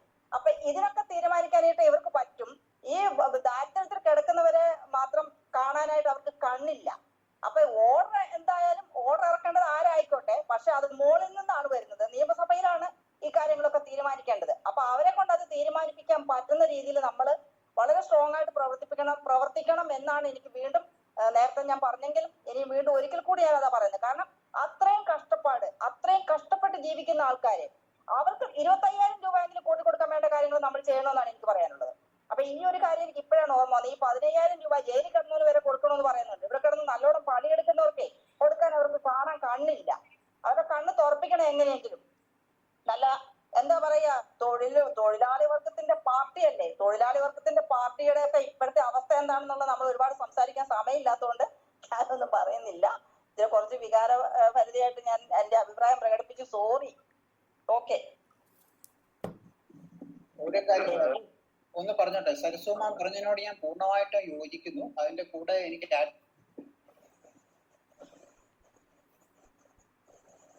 ചേച്ചി സരസു ചേച്ചി പറഞ്ഞില്ലേ appointment letter, doctor TP sir പറഞ്ഞതുപോലെ ആക്ച്വലി ഇവരുടെ എൻഗേജ്മെന്റ് ചെയ്യുമ്പം ഇവരുടെ ഓർഡറിൽ എഴുതിയിട്ടുണ്ട് അനക്സർ A പ്രിസ്ക്രൈബ്ഡ് ഫോർമാറ്റ് എന്ന് പറഞ്ഞ് അവർ കൊടുക്കുന്നുണ്ട്. It's A purely voluntary basis under NHM. അപ്പൊ നമ്മൾ ആദ്യമേ അവരോട് പറയുന്നത് it's A voluntary basis job ആണെന്ന്. അപ്പൊ അത് ഓക്കെ എന്ന് നമ്മൾ അതിനെ എഗ്രി ചെയ്തിട്ട് സൈൻ ചെയ്തിട്ടല്ലേ അപ്പോയിന്റ്മെന്റ് ലെറ്റർ മേടിക്കുന്നത്. അതായിരിക്കും കേരള ഗവൺമെന്റ് ഇപ്പം അതിനെ പിടിച്ചായിരിക്കും തൂങ്ങുന്നത്. നിങ്ങളുടെ ഓർഡറിൽ ഇങ്ങനെ ഉണ്ടല്ലോ, ഇനിയിപ്പൊ ആ മുഴുവൻ അനക്സർ മാറ്റി, ആക്ച്വലി അതൊരു ഗസറ്റ് പബ്ലിക്കേഷൻ അല്ലേ, അതെല്ലാം മാറ്റിയെടുക്കണ്ടായോ? അതൊക്കെ അവർക്ക് പറയാം. പക്ഷെങ്കില് ലോകത്ത് നടക്കാത്ത ഒന്നുമില്ല. സരസ്വതി ചേച്ചി പറഞ്ഞ പോലെ എന്തും നടക്കാം. അതിനുവേണ്ടി നമ്മൾ എല്ലാവരും ഒത്തൊരുമിച്ച് പ്രതിഷേധമല്ല, ഒരു ഉണർത്താൻ വേണ്ടി, സർക്കാരിനെ ഉണർത്താൻ വേണ്ടി നമുക്കൊരു അറ്റൻഷൻ സീക്കിംഗ് എന്തെങ്കിലും ഒരു പരിപാടി ചെയ്തേ പറ്റൂ. അത്രയും പറയുന്നുണ്ട്. ഇവിടെ സൂചിപ്പിച്ച പോലെ ഇത് ഈ പിന്നെ അപ്പോയിന്റ്മെന്റ് പാടി പറഞ്ഞ പോലെ 2005 NRHM-ഉം അതുപോലെ തന്നെ NHM-ഉം ഒക്കെ രൂപീകരിക്കുമ്പോൾ വോളണ്ടറി സർവീസ് എന്ന് പറഞ്ഞുകൊണ്ടാണ് അതിലെ ഓണറേറിയം പ്ലസ് ഇൻസെന്റീവ് പ്രതിമാസ ശമ്പളവും തന്നെ പറഞ്ഞിരിക്കുന്നു. പക്ഷെ എങ്കിൽ കൂടിയും ആ കാലഘട്ടമൊക്കെ ഇപ്പൊ കഴിഞ്ഞുപോയി. ഇവര് ആ വോളണ്ടറി സർവീസിനേക്കാളൊക്കെ ഉപരി ഇപ്പോൾ ഒരു 24 hours റൗണ്ട് ദി ക്ലോക്ക് ജോലി ചെയ്യുന്ന ഒരു തരത്തിലേക്ക് ഇവരുടെ ജോലിഭാരം വർദ്ധിച്ചു. അതുപോലെ തന്നെ ഇവരെ മറ്റ് ആരോഗ്യ വകുപ്പിലെ ശമ്പളക്കാർ ചെയ്യേണ്ട ജോലികളും ഇവരിലേക്കൊക്കെ അടിച്ചേൽപ്പിച്ചു. ഇവരിൽ ട്രേഡ് യൂണിയൻ ഉണ്ടാക്കി ഇവരെ മറ്റ് വിപണികൾക്കൊക്കെല്ലാം നിയോഗിക്കപ്പെട്ടു. അപ്പോൾ ഇപ്പൊ കടുത്ത ജോലിഭാരമുണ്ട്, അതുപോലെ തന്നെ പിന്നെ അടിമപ്പണിയുണ്ട്. ഇതെല്ലാം കൊണ്ടാണ് അവരിപ്പോൾ ഈ 55 ദിവസം. അപ്പോൾ ഇവിടെ പിന്നെ അതിന്റെ അപ്പോയിന്റ്മെന്റ് ചീഫ് ജസ്റ്റിസ് സൂചിപ്പിച്ച പോലെ അത് വളരെ വ്യക്തമാണ്. പക്ഷെ എങ്കിൽ കൂടിയും ഇന്നത്തെ കാലഘട്ടത്തിൽ അവർക്ക് ഈ തരത്തിൽ മുന്നോട്ട് പോകാൻ പറ്റത്തില്ല. അവർക്ക് ഒരു പരിരക്ഷ ആവശ്യമാണ്. അതാണ് എന്റെ ഒരു കാതൽ എന്ന് ഞാൻ ഇവിടെ അഭിപ്രായപ്പെടുന്നു. ഒരു പബ്ലിക് ഇൻട്രസ്റ്റ് ലിറ്റിഗേഷനും കൂടി ഫയൽ ചെയ്യും. നമ്മുടെ കൂടെ കുറെ അഡ്വക്കേറ്റുമാരൊക്കെ ഉണ്ടല്ലോ, കുറെ ജനങ്ങള്. ഒരു കാര്യം കൂടെ അറിയിക്കാനുണ്ട്. നമ്മൾ ഇങ്ങനത്തെ ചർച്ചകളൊക്കെ എപ്പോഴും ചെയ്യുന്നത് കൊണ്ട് എല്ലാരും പറഞ്ഞു, സനൽ സാറും പറഞ്ഞു, നമുക്കിതൊക്കെ വെളിയിൽ കൊണ്ടുപോകണം. നമ്മളിങ്ങനെ ഓൺലൈൻ അല്ലെങ്കിൽ ഒരു തിയോറിറ്റിക്കൽ ചർച്ച മാത്രം ചെയ്തുകൊണ്ടാവില്ല, അത് പ്രായോഗികമാക്കണം. എന്ന് പറഞ്ഞാൽ പ്രാക്ടിക്കലായിട്ടും അതിനെപ്പറ്റി നോക്കണം. അപ്പൊ നമുക്കൊരു ലീഗൽ സെൽ വേണം. ആ ലീഗൽ സെല്ലില് നമ്മൾ ചർച്ച ചെയ്യാൻ പോകുന്ന ഏത് വിഷയമാണെങ്കിലും അതിന്റെ ലീഗൽ ആസ്പെക്ട്, അതിനെ ഒരു ഇനി പറയുന്ന സ്ക്രൂട്ടിനി ചെയ്തിട്ട് നമ്മൾ അതിനെ ഒരു ഘടകമായിട്ട് പോയിന്റ്സ് ഉണ്ടാക്കിയിട്ട് വേണം നമുക്ക് ചർച്ച ചെയ്യാൻ. അല്ലെങ്കിൽ നമ്മൾ 10 മണി വരെ വേണേലും ചർച്ച ചെയ്തു, 6 മണി മുതൽ 10 മണി വരെ ചർച്ച ചെയ്തു. But that we are not going to get anywhere with that. We can just discuss over things and again നമ്മൾ അടുത്ത ദിവസം നമ്മുടെ പഴയ കാര്യങ്ങളിലേക്ക് ഏർപ്പെടും. നമ്മുടെ ചർച്ച കൊണ്ട് രാഷ്ട്രഹിതം, ഞങ്ങളുടെ BMS പറയുന്ന പോലെ രാഷ്ട്രഹിത് പെഹലെ എന്ന് പറയും, ആ രാഷ്ട്രഹിതം പൂർത്തീകരിക്കുന്നു എന്നൂടെ നമുക്ക് പാഞ്ചജന്യത്തിൽ ഉൾപ്പെടുത്തണം എന്നാണ് എന്റെ ഒരു റിക്വസ്റ്റ്.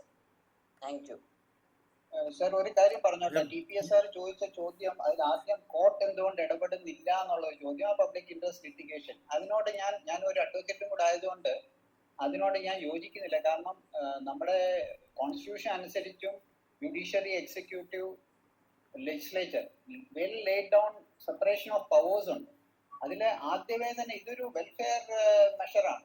വെൽഫെയർ മെഷറിലൊക്കെ ആദ്യം തന്നെ കോടതി ഇടപെടണമെന്നൊക്കെ നമ്മൾ വാശി പിടിച്ചു കഴിഞ്ഞാൽ തന്നെ അപ്പം ബാക്കിയുള്ളവർ അവരുടെ ജോലി ചെയ്യുന്നില്ല എന്നുള്ളതാണ്. ശരിയാണ്, ഒരു പോയിന്റ് ഉണ്ട്. ഇത് പബ്ലിക് ഇൻട്രസ്റ്റ് ഉള്ള ഒരു കാര്യം കൂടാണ്. പക്ഷെ നമുക്കൊക്കെ ഓൾറെഡി കോർട്ട്സ് ആർ ഓവർലോഡഡ്. അവരുടെ ഡേ ടു ഡേ അവർ ചെയ്യേണ്ട ജോലി പോലും ചെയ്യാനുള്ള സമയം ഇല്ല അവർക്ക്. പിന്നെ അഡ്വക്കേറ്റ്സിന്റെ അടുത്ത് പോയി കഴിഞ്ഞാൽ സ്റ്റേറ്റ് ഗവൺമെന്റ് സുപ്രീം കോടതി കേസ് കൊടുത്ത് ഞങ്ങൾക്ക് കിട്ടാനുള്ള പൈസ കിട്ടുന്നില്ല. സുപ്രീം കോടതി പറഞ്ഞ എന്താ, why don't you talk between the table and sort out these issues എന്ന് പറഞ്ഞിട്ട് പറഞ്ഞു വിട്ടു ഇങ്ങോട്ട്. അത് കപിൽ സിബൽ പോയി ഒരു സീനിയർ അഡ്വക്കേറ്റ് റെപ്രസെന്റ് ചെയ്തുകൊണ്ട് പോസ്റ്റ് അടിക്കാതെ വിട്ടു. നോർമൽ ഒരു അഡ്വക്കേറ്റ് പോയിരുന്ന ഒരു 10,000 രൂപ പോസ്റ്റും കൂടെ അല്ലെങ്കിൽ 1,00,000 രൂപ പോസ്റ്റും കൂടെ അടിച്ച് വിട്ടേനെ. ഇതുകൊണ്ടൊന്നും സുപ്രീം കോടതി ചെല്ലേണ്ട കാര്യങ്ങളല്ല. അപ്പം ഇത് കോർട്ട് ഈ സ്റ്റേജിൽ ഇടപെടേണ്ട കാര്യമല്ല. പിന്നെ അഡ്മിനിസ്ട്രേറ്റീവ് ഇഷ്യൂ എന്ന് പറയുമ്പം യെസ്, സരസു മാഡം പറഞ്ഞത് മാതിരി ഇതിലൊരു പൊളിറ്റിക്കൽ വില്ലിന്റെ കുറവാണ് ഇവിടെ ഉള്ളത്. പൊളിറ്റിക്കൽ എക്സിക്യൂട്ടീവ്, അതായത് ഈ ചീഫ് മിനിസ്റ്ററായി മിനിസ്റ്റേഴ്സായി അവർക്കൊരു ഇൻട്രസ്റ്റ് ഇല്ലാതാണ് ഇതിനകത്തെ മെയിൻ പ്രശ്നം എന്ന് പറയുന്നത്. ഇത് സ്റ്റേറ്റിന്റെ റെസ്പോൺസിബിലിറ്റിയാണ്. അത് കോൺസ്റ്റിറ്റ്യൂഷനിൽ വളരെ ക്ലിയർ ആയിട്ട് എഴുതിയിട്ടുണ്ട്. പബ്ലിക് ഹെൽത്ത് എന്ന് പറയുന്നത് ഇത് പബ്ലിക് ഹെൽത്തിനെ ബാധിക്കുന്ന കാര്യമാണ്. അത് സ്റ്റേറ്റിന്റെ റെസ്പോൺസിബിലിറ്റിയാണ്. അത് സ്റ്റേറ്റ് ചെയ്തേ പറ്റൂ. അതിലെ കൺഫ്യൂഷൻ ഉണ്ടാക്കുന്ന ഒന്നും നമ്മൾ ചെയ്തിരുന്നെന്നാണ് എനിക്ക് പറയാനുള്ളത്. നമ്മളിപ്പം ഡൽഹി പോയി പിന്നെ പ്രൈം മിനിസ്റ്ററിനെ പ്രഷറൈസ് ചെയ്യാന്ന് പറഞ്ഞാൽ അത് അപ്പം they have achieved their goal. State government achieve. അപ്പൊ കണ്ടോ, സെൻട്രൽ ഗവൺമെന്റ് ആണ് ഇത് ചെയ്യേണ്ടത്. സെൻട്രൽ ഗവൺമെന്റ് ഈ ഹെൽത്ത് ആസ്പെക്റ്റിൽ ഇടപെടേണ്ടത് എപ്പോഴാണ്? when there is a national disaster. അതാണ് ഡിസാസ്റ്റർ. അതാണ് കോവിഡ് സമയത്ത് സെൻട്രൽ ഗവൺമെന്റ് ഇടപെട്ടും ലോക്ക്ഡൌൺ ഒക്കെ ഉണ്ടാക്കിയത്. അല്ലാത്ത സമയത്തെല്ലാം ഈ പബ്ലിക് ഹെൽത്ത് എന്ന് പറയുന്നത് സ്റ്റേറ്റ് ഗവൺമെന്റ് റെസ്പോൺസിബിലിറ്റിയാണ്. ഇവരൊക്കെ സ്റ്റേറ്റ് ഹെൽത്തുമായിട്ട് ബന്ധപ്പെട്ട ആൾക്കാരാണ്.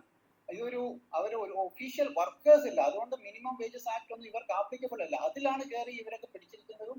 പക്ഷേ ഇവർ ഇതെല്ലാം ആലോചിച്ച് തന്നെ LDF ഇന്റർ മാനിഫെസ്റ്റോ അവർ പറഞ്ഞതാണ് ഞങ്ങൾ ദിവസം 700 രൂപ. അതുകൊണ്ടാണ് ഇന്ന് ഇവർ ചോദിക്കുന്നത് ഞങ്ങൾക്ക് 21,000 ഞങ്ങൾക്ക് അഷ്വർ ചെയ്ത കാര്യം അത് ചോദിക്കുന്നു. അത് കൊടുക്കുക എന്നുള്ളത്, അത് കൊടുപ്പിക്കുക എന്നുള്ളത്. കാരണം ഇവര് ആ അഷ്വറൻസിലാണ് അധികാരത്തിൽ വന്നിരിക്കുന്നത്, അത് കൊടുപ്പിക്കുക എന്നുള്ളത്. അപ്പം കൂടുതൽ പ്രഷറൈസ് ചെയ്യേണ്ട സ്റ്റേറ്റിലാണ്, സ്റ്റേറ്റ് ഗവൺമെന്റിന്റെ മുകളിലാണ്. അവരെ ഇങ്ങനെ ഫ്രീ ആയിട്ട് വിട്ടുകൂടാ. അവർക്ക് എന്ത് ചെയ്യാവുന്നൊരു ഇത് നമ്മൾ സമ്മതിച്ചുകൂടാ. അവിടെ കൂടുതൽ പ്രഷറൈസ് ചെയ്യേണ്ട സ്റ്റേറ്റ് ഗവൺമെന്റിലാണ്. അല്ലെങ്കിൽ ഇവരുടെ ഇരട്ടത്താപ്പ് എക്സ്പോസ് ചെയ്യാന്നുള്ള ഒരു പരിപാടിയാണ് നമ്മൾ ചെയ്യേണ്ടത്. നമ്മൾ സെൻട്രൽ കോൺസെൻട്രേറ്റ് ചെയ്യുകയാണെങ്കിൽ തന്നെ കേരള ഹൗസിന്റെ മുന്നിൽ വേണം, not in front of the chief prime മിനിസ്റ്ററും കേന്ദ്ര ആരോഗ്യമന്ത്രിയുടെ മുന്നിലും നല്ല ചെയ്യേണ്ടത് എന്നാണ് എനിക്ക് വിഹിതമായി അഭ്യർത്ഥിക്കാനുള്ളത്. അതെ, വളരെ ക്ലിയർ ആണ്. അപ്പൊ ഇവിടെ സ്റ്റേറ്റ് ഗവൺമെന്റ് ആണ് ഈ ആശമാരെ അപ്പോയിന്റ് ചെയ്യുന്നത്. ഞാനൊരു കാര്യം പറഞ്ഞത്, നമ്മള് പാഞ്ചേരിനെ എന്താ ചെയ്യാൻ പറ്റുന്നത് എന്നുള്ളതാണ് നമ്മൾ ആലോചിക്കുന്നത്. നമ്മളൊരു ശരിക്കും പറഞ്ഞ ഇത്രയും ക്വാളിറ്റിയുള്ള ആൾക്കാരും എല്ലാ ഡിഫറെന്റ് മേഖലയിൽ വർക്ക് ചെയ്യുന്ന ആൾക്കാരുടെ ഇരിക്കുന്ന എല്ലാവർക്കും ഭയങ്കര നോളജാണ്. നമുക്ക് അതെങ്ങനെ യൂട്ടിലൈസ് ചെയ്യണം, അത് പാഞ്ചേയത്തിന്റെ ബാനറിൽ എങ്ങനെ യൂസ് ചെയ്യണം, നമ്മൾ പാഞ്ചേയത്തിന്റെ ബേസ് എന്താണ് ഡൽഹിയിൽ, നമ്മൾ ഇതിന്റെ രജിസ്ട്രേഷൻ ഉണ്ടോ, കാര്യങ്ങളുണ്ടോ, നാളെ പ്രൊട്ടക്ട് ചെയ്യണോ, ഇതൊക്കെ ആദ്യം നമ്മളുടെ ഒരു ഇത് കിട്ടിയിട്ടില്ല ഇതുവരെ. അത് ആദ്യം ചെയ്ത ശേഷം ബാക്കി പ്രൊട്ടക്ഷൻ ചെയ്യാൻ, ബാക്കി ഈ പറയുന്ന കംപ്ലീറ്റ് ഡോക്ടർ DP സാർ പറഞ്ഞാൽ കറക്റ്റ് ആണ്. ഇതെല്ലാം നമ്മൾക്ക് ചെയ്യണം. പക്ഷെ അതിന് നമ്മൾ ഈ ഒരു ബേസ് നമുക്ക് ഈ ബാനറിൽ ചെയ്യാൻ പറ്റുന്ന ഒരു ബേസ് ഉണ്ടാക്കിയെടുക്കണം ശരിക്കും. കാരണം പാചകം ചെയ്യുമ്പോൾ പാചകം തന്നെ ഒരു ബാക്ക്ഗ്രൗണ്ട് വേണം. അതാണ് ആദ്യം വേണമെന്നാണ് എനിക്ക് താല്പര്യം. വിജയ സാറേ, ഒരു പ്രൊട്ടസ്റ്റ് ചെയ്യാനോ അല്ലെങ്കിൽ നമ്മളെ ഇന്ത്യൻ പൗരന്മാരാണ്, നമുക്ക് നമ്മുടെ കാര്യങ്ങൾ പറയുന്നതിന് ഒരു ബാനറും വേണ്ട, ഒരു രജിസ്ട്രേഷനും വേണ്ട. ഒരു കാര്യം പറഞ്ഞതേ ഉള്ളൂ, സാർ പറഞ്ഞതിന്റെ എഗെയിൻസ്റ്റ് അല്ല. എനിക്ക് പറയാനുള്ളതെന്ന് പറഞ്ഞാല്, പിന്നെ ഇവിടെ BJP സർക്കാരല്ലേ മധ്യപ്രദേശില് 2023 ഞങ്ങൾ 5 ദിവസം ധർണ പ്രദർശനം നടത്തി. മാർച്ചില് അംഗൻവാടി കാര്യകർത്തായിക്ക് അവരുടെ ശമ്പളം കൂട്ടിക്കൊടുക്കാനുള്ള ഈ ശിവരാജ് സിംഗ് മുഖ്യമന്ത്രി പറഞ്ഞിട്ട് നമ്മുടെ മോഹൻ യാദവ് വന്ന പിന്നെ ആ പൈസ കിട്ടിയിട്ടില്ല അവർക്ക്. ഇനിയിപ്പോ അവരവിടെ സമരത്തിന് ഇരിക്കാൻ തുടങ്ങുകയാണ്. ഇനി അടുത്തത് അംഗൻവാടി കാര്യകർത്താക്കളാണ്. അപ്പൊ നമ്മുടെ സ്റ്റേറ്റിൽ നമ്മുടെ സർക്കാർ ഉണ്ടായിട്ട് പോലും ഇങ്ങനത്തെ ഒരു എന്തായാലും പറയുന്നേ, അതിനെന്താ മലയാളത്തിൽ എനിക്ക് പറയാൻ അറിയത്തില്ല. They don't care for them actually. The thing is, നമുക്ക് അവർക്ക് നോവുന്നില്ല. കാരണം അവർക്ക് കിട്ടേണ്ടിയൊക്കെ അവർക്ക് കിട്ടുന്നുണ്ട്. അതുകൊണ്ട് പിന്നെ ജുഡീഷ്യലിന്റെ കാര്യം നമുക്ക് എല്ലാവർക്കും ഇപ്പൊ അറിയാമല്ലോ. കേരളത്തിലെ ജുഡീഷ്യൽ പവേഴ്സ് ഒക്കെ ആരുടെ കയ്യിലാണ്, അവരാരുടെ പപ്പറ്റ്സ് ആയിട്ടാണ് വർക്ക് ചെയ്യുന്നത്. Not only in Kerala, even in you could say Delhi, Madhya Pradesh, we can see loopholes everywhere in judicial even. So ഇതൊക്കെ മാറ്റിയെടുക്കണേൽ ഇനി കുറെ പയ്യെ തിന്ന പനിയും തിന്നാന്ന് പറയുന്ന പോലെ പയ്യെ ചെയ്യണം നമുക്കതൊക്കെ. പക്ഷെങ്കിൽ അതിനു മുമ്പ് നമ്മൾ ഈ ചെയ്യുന്ന ചർച്ച വേഗമായിട്ട് പോവരുത്. എനിക്ക് വലിയൊരു റിക്വസ്റ്റ് ആണ്. നമ്മളത് ആദ്യം രൂപീകരിക്കണം. ഇന്ന് ഈ ചർച്ച ചെയ്യണം. അപ്പം അടുത്ത ആഴ്ച ഈ ചർച്ചയാണ് ചെയ്യേണ്ടത്. അതിനുള്ള എന്തൊക്കെ ലീഗൽ ആസ്പെക്ട്സ് വരും ആ ചർച്ച ചെയ്ത് കഴിഞ്ഞാൽ അതിന് മിനിറ്റ്സ് ഓഫ് മീറ്റിംഗ് ചെയ്ത് കഴിഞ്ഞ് നമ്മൾ കഴിഞ്ഞ ആഴ്ച ചെയ്ത ചർച്ചയില് അതിന് ഉള്ള what steps we have taken എന്നുള്ള നമുക്ക് അതില്ല. നമ്മള് ഇന്ന് ചർച്ച ചെയ്തു, ഒരു ചെറിയൊരു മിനിറ്റ്സ് ഉണ്ടാക്കി ഇടുന്നു. അത് കഴിഞ്ഞ് what happen to that discussions we are not even discussing. We are വിസ്മൃതി ആയി പോകുന്നു. അതൊക്കെ എന്ന് പറഞ്ഞാൽ എനിക്ക് തോന്നുന്നു ഇത് നമ്മുടെ ഒരു സമയം നമ്മള് ഡിസ്കഷൻ ചെയ്യുന്നല്ലാതെ അതിനെന്തെങ്കിലും മുന്നോട്ട് പോകണം എന്നാണ് എൻ്റെ ഒരു റിക്വസ്റ്റ്. ഞാൻ ആരെയും അതിന്, കാരണം ഞാൻ വല്ലപ്പോഴും കയറുന്ന ഒരാളാ, എനിക്ക് എന്റേതായ കുറെ ബിസിനെസ് ഉണ്ട്, അതുകൊണ്ട് ഐ എം സോറി. പക്ഷെങ്കില് ഒരു ട്രേഡ് യൂണിയൻ കാര്യകർത്ത എന്നുള്ള ഒരു ഇതില് ഞാൻ പറയുന്നത്, ഞാൻ കുറെ പ്രൊട്ടസ്റ്റ് ചെയ്തിട്ടുണ്ട്, ഇന്ന് ഞങ്ങൾ ചെയ്യുന്നുണ്ട് മസ്ദൂർ യൂണിയന് വേണ്ടി. പക്ഷെങ്കിൽ നമ്മൾ ആ പ്രൊട്ടസ്റ്റ് ചെയ്ത് കഴിഞ്ഞാൽ അത് മറന്നുപോയി ഫോട്ടോ എടുത്ത് വെച്ചോണ്ട് അവര് തിരിച്ചൊന്നും കയറാൻ പോകുന്നില്ല. നമുക്ക് we should go ahead with that, keep going എന്നുള്ള ഒരു ഇതില്ലേ, അത് ചെയ്യണം. Thank you.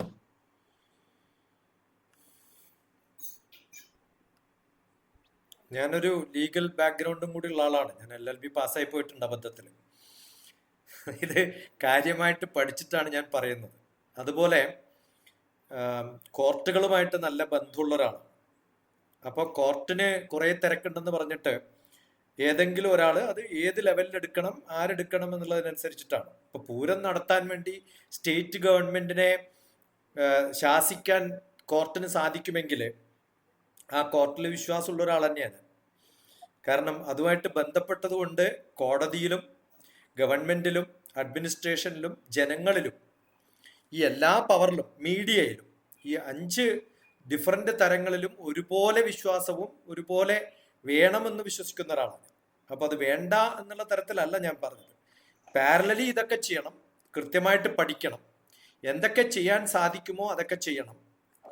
അതോടുകൂടെ നമ്മുടെ ഈ ഇതൊക്കെ പറയുന്നതൊക്കെ കറക്റ്റാണ്, പക്ഷെ നമ്മുടെ ഒരു ഐഡന്റിറ്റി എന്ന് പറയുന്നത് ഇപ്പൊ നാളെ ഏതെങ്കിലും ഒരാൾ നമ്മൾ ലിറ്റിഗേഷനിൽ പെട്ടാൽ ഈ പറയുന്ന ദിവാകരൻജി ധൈര്യത്തിൽ പുറത്തു വരുവോ, ഒരു പ്രതിഷേധം വരുന്ന സമയത്ത് പിടിച്ച് പോലീസ് 4 അടി കൊടുത്തു കഴിഞ്ഞാൽ അപ്പ മനസ്സിലാവും. ആ സമയത്ത് ഇതൊന്നും കേൾക്കാൻ പറ്റില്ല. അപ്പൊ അതുകൊണ്ട് നമ്മൾ ഏത് ലെവലിലാണ് എന്താണ് ചെയ്യുന്നതെന്ന് കൃത്യമായിട്ട് അറിഞ്ഞിട്ട് വേണം ചെയ്യാൻ എന്ന് ഞാൻ പറഞ്ഞതാണ്.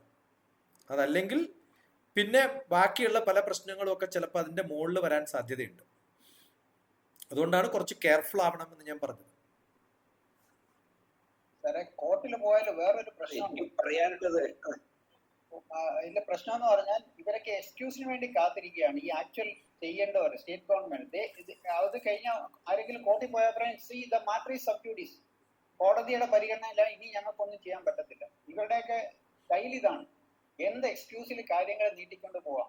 ഇപ്പോഴത്തെ പ്രശ്നം എന്ന് പറയുന്നത് ഈ പാവപ്പെട്ട തൊഴിലാളികൾ, അവർ ഒഫീഷ്യലി തൊഴിലാളികളല്ല, അതുകൊണ്ടാണ് അവർക്ക് ഇത്രയും വേതനമൊന്നും കിട്ടാത്തത്. ഇവരവിടെ മഴയത്തും വെയിലത്തും രാപ്പകൽ സമരമായിട്ട് നടക്കുക. ഇത് എത്രയും പെട്ടെന്ന് അവരെന്തൊക്കെ ചെയ്തു നോക്കി. ഇപ്പൊ നിരാഹാരം കിടക്കുകയാണ്. അവരെ എത്രയും പെട്ടെന്ന് അവർക്ക് എന്തെങ്കിലും ഇവർ ഒരു 10,000 രൂപയെങ്കിലും ഓഫർ ചെയ്താല് അവര് സമരം നിർത്തി പോകും. അതാണ് ഞാൻ ഉള്ളിൽ നിന്ന് മനസ്സിലാക്കിയ കാര്യം. അതുപോലും ചെയ്യാനായിട്ട് ഈ പ്രോ തൊഴിലാളി എന്ന് പറയുന്ന കമ്മ്യൂണിസ്റ്റ് ഗവൺമെന്റിന് അതുപോലും ചെയ്യാനുള്ള ഒരു മനസ്ഥിതി ഇല്ല എന്നുള്ളത്, അതാണ് നമ്മൾ എക്സ്പോസ് ചെയ്യേണ്ടത്. കുറച്ച് പൊളിറ്റിക്കലി പോകേണ്ടി വന്നാലും ഇതാണ് യാഥാർത്ഥ്യം. ഒന്ന്, അവരുടെ റെസ്പോൺസിബിലിറ്റി, അവരുടെ ചുമതലയാണ്. 2, അവരുടെ ആറ്റിറ്റ്യൂഡിന്റെ പ്രശ്നം.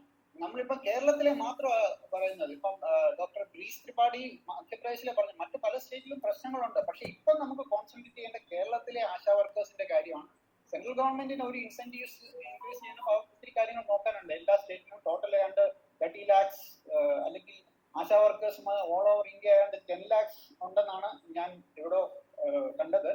അപ്പൊ ഒത്തിരി കാര്യങ്ങൾ നോക്കാനുണ്ട്. പക്ഷെ സെൻട്രൽ ഗവൺമെന്റ് കൊടുക്കുന്നുണ്ട്. കൂട്ടാനുള്ളത് ഓൾറെഡി അനൗൺസും ചെയ്തിട്ടുണ്ട്, കൂട്ടാൻ പോകുന്നു എന്നുള്ളത്. അത് ഡയറക്ട് ബാങ്ക് ട്രാൻസ്ഫർ അതുപോലൊക്കെ ചെയ്തിട്ട് ആ ഒരു ആത്മാർത്ഥത കാണിക്കും. പക്ഷേ സ്റ്റേറ്റ് ഗവൺമെന്റ് ചെയ്യേണ്ട ജോലി സ്റ്റേറ്റ് ഗവൺമെന്റ് ചെയ്യുന്നില്ല. അതായത് സ്റ്റേറ്റ് ലിസ്റ്റിലുള്ള ഒരു സബ്ജക്റ്റിൽ ലെജിസ്ലേറ്റ് ചെയ്യണമെങ്കിൽ ലെജിസ്ലേറ്റ് ചെയ്യണം, അല്ലെങ്കിൽ വേറെ ആരെങ്കിലും കോർട്ടിൽ പോയാൽ ഇവരതൊരു എക്സ്ക്യൂസ് ആക്കി എടുക്കും. നല്ലൊരു ലോയർ കോർട്ടിൽ പോകണമെങ്കിൽ നല്ല ഫീസും ഒക്കെ കൊടുക്കണം. അത് നമുക്കൊരു തീരുമാനം എടുത്തു പോവാം. ഒന്ന്, ഈ ആശാ വർക്കർമാർക്ക് പിന്തുണ കൊടുത്തുകൊണ്ടുള്ള ഒരു സ്റ്റേറ്റ്മെന്റ് ഫസ്റ്റില് ഡൽഹിയിലെ നമ്മുടെ നാളെ സംസ്ഥാന കമ്മിറ്റി പാഞ്ചായത്തിന്റെ കൂടുന്നുണ്ട്. അതുകൊണ്ട് പ്രകടമായിട്ടുള്ള ഒരു പ്രോഗ്രാം നമ്മൾ എടുക്കും. അത് ഒരു പ്രതീകാത്മകമായ പ്രതിഷേധം എന്ന് പറഞ്ഞാൽ നമ്മൾ നിയമം ലംഘിക്കുമ്പോഴാണ് ശശികുമാർജി പറഞ്ഞ പോലുള്ള പ്രശ്നമൊക്കെ വരുന്നത്. നമ്മള് നമ്മുടെ പാർട്ടിയൊക്കെ ഇടപെട്ടുകൊണ്ട് കേരള ഹൗസിന്റെ മുമ്പില് നമ്മുടെ ഒരു പ്രതിഷേധ പരിപാടി നാളത്തെ സ്റ്റേറ്റ് കമ്മിറ്റി അത് ആലോചിച്ചിട്ട് തീരുമാനം അറിയിക്കും. അപ്പൊ നമ്മുടെ അഞ്ച് നമ്മുടെ കുടശനാട് മുരളിച്ചേട്ടനൊക്കെ ഉണ്ട്, ശശികുമാർജി ഉണ്ട്, നമ്മുടെ ശശിയേട്ടനൊക്കെ ഉണ്ട്. അപ്പൊ ഒരു ടീം 4-5 പേര് തിരുവനന്തപുരത്ത് ആശാ വർക്കർമാരെ ചെന്ന് കണ്ട് അവർക്ക് ഒഫീഷ്യലായി പിന്തുണ കൊടുക്കുന്ന ഒരു സംഗതി ഉണ്ടാകും. അപ്പൊ നമ്മളോടൊപ്പം നിർത്താൻ പറ്റുന്ന ആൾക്കാരെ നമ്മൾ അതിനിടയിൽ വീഴ്ത്തരുത്. ഒരു 2-3-4 ദിവസം കൊണ്ട് അറേഞ്ച് ചെയ്താൽ. അപ്പം അതിനൊപ്പിച്ച് നമുക്ക് ഡൽഹിയിൽ ഒരു പരിപാടി എടുക്കാം. പിന്നെ ഇതിന്റെ പ്രചരണം മാധ്യമങ്ങളിലും വ്യക്തിപരമായിട്ടൊക്കെ നമ്മുടെ സ്റ്റേറ്റ്മെന്റ് നാളെ വരുമ്പം എല്ലാ ഗ്രൂപ്പുകളിലേക്കും വാട്സപ്പും ഫേസ്ബുക്കിലും ഒക്കെ ഇത് ഷെയർ ചെയ്യാം. പരസ്പരം നമ്മുടെ ഒരു ഗ്രൂപ്പിനകത്ത് കണ്ടിട്ട് മിണ്ടാതിരിക്കുന്ന അവസ്ഥയല്ല, അതിന് റിയാക്ഷൻ ഉണ്ടാകണം. അത് ഷെയർ ചെയ്യണം എല്ലാവരുടെയും. അപ്പൊ നമുക്ക് സമയത്തിന്റെ പ്രശ്നങ്ങൾ ഉള്ളത് കൊണ്ട് നമുക്ക് ഇവിടെ വന്ന എല്ലാ ചർച്ചകളുടെ എല്ലാ മെയിൻ പോയിന്റിനെ നമ്മൾ ഉൾക്കൊണ്ടുകൊണ്ട് തുടർന്നുള്ള പ്രവർത്തനം നമുക്കുണ്ടാവും. അപ്പൊ എന്റെ ഒരു അഭിപ്രായം, നമ്മുടെ ഈ ആശാവർക്കർമാരുടെ സമരത്തിന് വേണ്ടി പിന്തുണ അർപ്പിച്ചെടുക്കാൻ വേണ്ടി ഒരു സമിതി നമുക്ക് ആലോചിക്കാൻ നല്ലതായിരിക്കും. പാഞ്ചേരി അല്ലാതെ എല്ലാ രാഷ്ട്രീയത്തിലുള്ളവരെ ഉൾപ്പെടുത്തിക്കൊണ്ട് സാംസ്കാരം. ഇപ്പൊ നമ്മുടെ ബ്രീസ് നായർ ത്രിപാഠി അധ്യക്ഷതയില് ഇപ്പം നമ്മുടെ കൂടെ ഉള്ള ആൾക്കാർ പുതിയ ആൾക്കാരെ കൂടെ ആഡ് ചെയ്തുകൊണ്ട് നമുക്കൊരു 10-30 പേരുടെ ഒരു ദേശീയ സമിതി ആശാവർക്കർമാരുടെ സമരം ഒത്തുതീർപ്പാക്കും. അപ്പൊ അത് വീണ്ടും ഒത്തിരി പ്രശ്നങ്ങൾ ഉണ്ടായി വരും. കാരണം ഇവർക്ക് കുടുംബമുണ്ട്. 250 രൂപയ്ക്ക് അരി വാങ്ങിച്ച് കഴിക്കാൻ പോലും പറ്റാത്തവർക്ക് കുടുംബം അങ്ങനെ പറയും. അപ്പൊ നിരവധി പ്രശ്നങ്ങളുണ്ട്. അതൊക്കെ ചർച്ച ചെയ്യണം. ഇപ്പൊ നമ്മൾ പറഞ്ഞ പോലെ നമുക്ക് നിയമജ്ഞന്മാരുടെ ഒരു ഇതുണ്ടാകണം. റിട്ടയർഡായ ജഡ്ജിമാര് നമുക്കുണ്ട്. അപ്പൊ അവരെ കൂടെ ഒക്കെ ഉൾപ്പെടുത്തിക്കൊണ്ട് നമുക്ക് ഈ കാര്യങ്ങളുടെ സൊല്യൂഷനിലേക്കുള്ള ചർച്ചയിൽ തുടർന്നുള്ള ചർച്ചയിൽ നമുക്ക് മുന്നോട്ട് പോകാം. അപ്പൊ നമുക്കൊരു ശശി കുമാർജിയുടെ നമ്മുടെ സംഘടനയുടെ പ്രസിഡന്റായിട്ട് അധ്യക്ഷ ഇവിടെ യോഗത്തിലുണ്ട്, പ്രധാനപ്പെട്ട ഭാരവാഹികളുണ്ട്. നമുക്ക് ബ്രീസ് നായരുടെ അധ്യക്ഷതയിലെ ഒരു ദേശീയ സമിതി ആശാ വർക്കറുടെ സമരം ഒത്തുതീർപ്പാക്കാൻ വേണ്ടി നമുക്ക് രൂപീകരിക്കാം. അപ്പൊ നാളത്തെ സ്റ്റേറ്റ്മെന്റ് അത് കൊടുക്കാം. എല്ലാവരുടെ അഭിപ്രായങ്ങൾ ഞാൻ ചോദിക്കുന്നു. വിഭിന്ന അഭിപ്രായം ഉണ്ടെങ്കിൽ മാത്രം പറയാം. ഇല്ലെങ്കിൽ ആ സമിതിക്കകത്ത് നമ്മൾ ഈ പങ്കെടുത്ത എല്ലാവരും ഉണ്ടാവും. ഇത് കൂടാതെ സാംസ്കാരിക കലാ പ്രവർത്തനത്തിലുള്ളവരും കാണും. നമ്മുടെ തന്നെ വനിതാ യുവജന വിദ്യാർത്ഥി വിഭാഗത്തിൽപ്പെട്ട ആൾക്കാരും ഉണ്ടാവും. അപ്പൊ അതിലൊരു 30-40 പേരുടെ ശക്തമായ സമിതി. ഈ സമിതി ഇവരുമായിട്ട് ബന്ധപ്പെട്ട ലീഗൽ കാര്യങ്ങളും മറ്റു കാര്യങ്ങളും സഹായിക്കാനുള്ള കാര്യങ്ങളും പ്രചരണം എല്ലാം ചെയ്യുന്ന ഒരു സമിതി ആയിരിക്കണം. വളരെ ആക്റ്റീവായിട്ട്. അതേപോലെ തന്നെ BMS എന്ന ട്രേഡ് യൂണിയന്റെ സഹകരണം നമുക്കുണ്ടാകണം. യോജിച്ച ജനകീയ പ്രക്ഷോഭണം ദേശീയ തലത്തിൽ ഉണ്ടായി വരാൻ വേണ്ടിയുള്ള ഒരു ശ്രമം, ഒരു ഡിസ്കഷൻ ഉണ്ടാകണം. അതിന് മുൻകൈ എടുക്കാൻ വേണ്ടി നമുക്ക് ഇപ്പൊ നമ്മുടെ ഇതിന്റെ കൺവീനറോ എന്താന്നുള്ളത് നമ്മുടെ ശശികുമാർജി പറയും, ഈ നമ്മുടെ ശശി പ്രസാദ് പറയും എന്നതാന്നുള്ളത്. അപ്പൊ നമുക്ക് ഈ ആശാവർക്കർമാരുടെ കേരളത്തിലെ സമരം ഒത്തുതീർപ്പാക്കുക എന്ന മുദ്രാവാക്യത്തോടുകൂടി നമുക്കൊരു ദേശീയ സമിതിയെ ഈ യോഗത്തിൽ തീരുമാനിക്കാം. അപ്പൊ തുടർന്നുള്ള കാര്യങ്ങൾക്ക് വേണ്ടി ഞാൻ ശശി പ്രസാദിനെ ചുമതലപ്പെടുത്തും. #ആശാവർക്കർ സ്ട്രൈക്ക് എന്നും പറഞ്ഞിരുന്നു.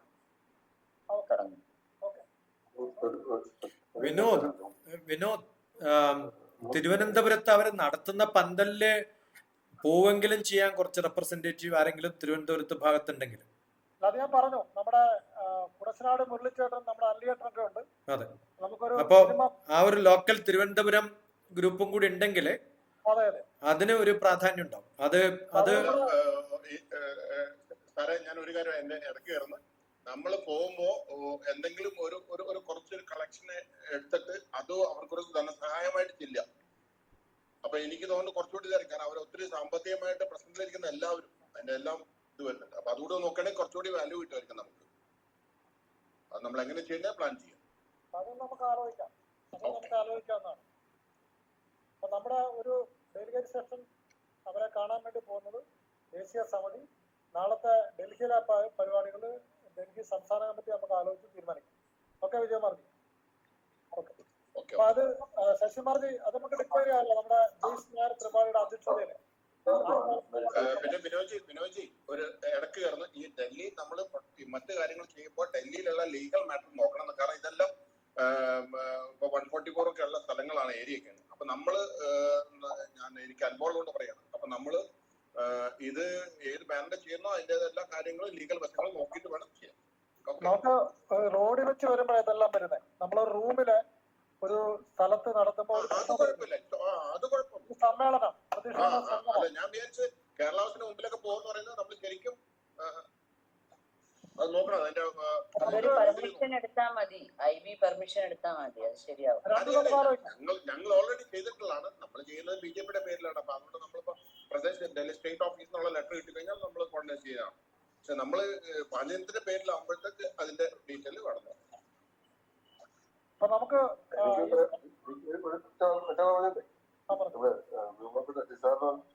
നിങ്ങളെ പോലുള്ള ആൾക്കാരൊക്കെ ഉള്ളപ്പം നമ്മൾ ഏത് ഗ്രൗണ്ട് ലെവലിലും എന്ത് വർക്ക് ചെയ്യാൻ തയ്യാറാണ്. നിങ്ങളെയൊക്കെ പിന്തുണയുണ്ടെങ്കിൽ അതേപറ്റി പേടിക്കണ്ട. ഗ്രൗണ്ട് ലെവലിൽ നമ്മൾ ജയിലിൽ പോയാലോ അല്ലെ പ്രശ്നം ഉണ്ടെങ്കിൽ നമ്മൾ ഓക്കെ.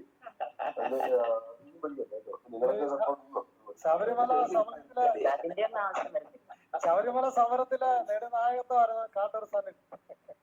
നമ്മുടെ മാധ്യമത്തിന്റെ ഡൽഹി വൈസ് പ്രസിഡന്റാണ്. ഞങ്ങള് വളരെയേറെ കുട്ടികളുടെ പ്രശ്നത്തില് ഈ ജയരാജനെ ഇവിടുന്ന് ഓടിച്ചിട്ടുള്ള ഓടിപ്പോയിട്ടുള്ള കേരള ഹൗസിൽ അവർക്ക് കയറാൻ ധൈര്യപ്പെട്ടില്ല. എല്ലാം വീരശൂരന്മാരാണ്. ആ അല്ല നമ്മളെന്ന് വെച്ച് കഴിഞ്ഞാല് ഡൽഹി എന്ന് പറയുന്നത് ഒരു ഹബ്ബാണ്. ഇവിടെ നമുക്ക് എന്തും ചെയ്യാൻ പറ്റും. ഒരു കമ്മ്യൂണിസ്റ്റുകാരെ അവിടെ ആരെയും തുടർന്നു കഴിഞ്ഞാൽ ഞങ്ങൾ ഇവിടെ നിന്ന് പറഞ്ഞ തോന്നില്ല, അല്ലെങ്കിൽ അവർക്ക് ഏകിങ് സെന്റർ വരാൻ പറ്റില്ല. വിജയമാർജി, നമുക്ക് ഓരോന്നാൾ ഡിക്ലെയർ ചെയ്താ. ഒന്ന്, നമ്മുടെ ബ്രീസിന്റെ നേതൃത്വത്തില് ഒരു ദേശീയ സമിതി ആശാവർക്കർമാരുടെ സമരം വിജയിപ്പിക്കുക.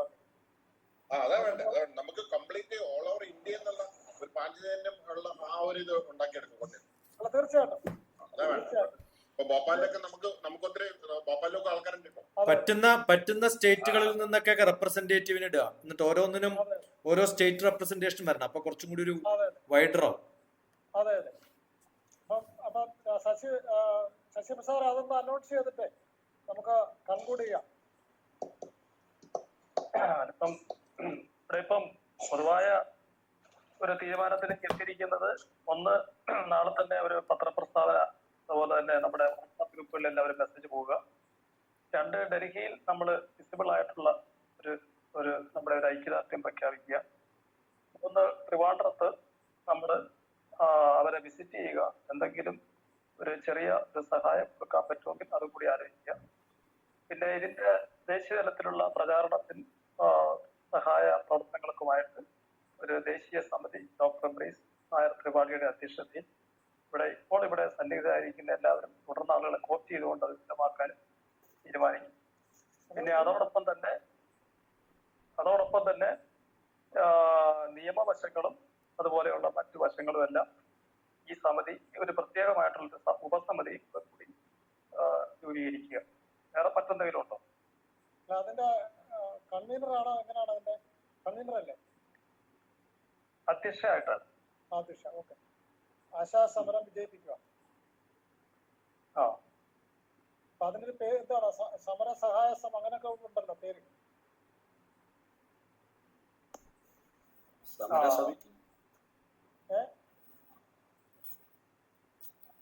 സഹായ സമിതിയാക്കാം.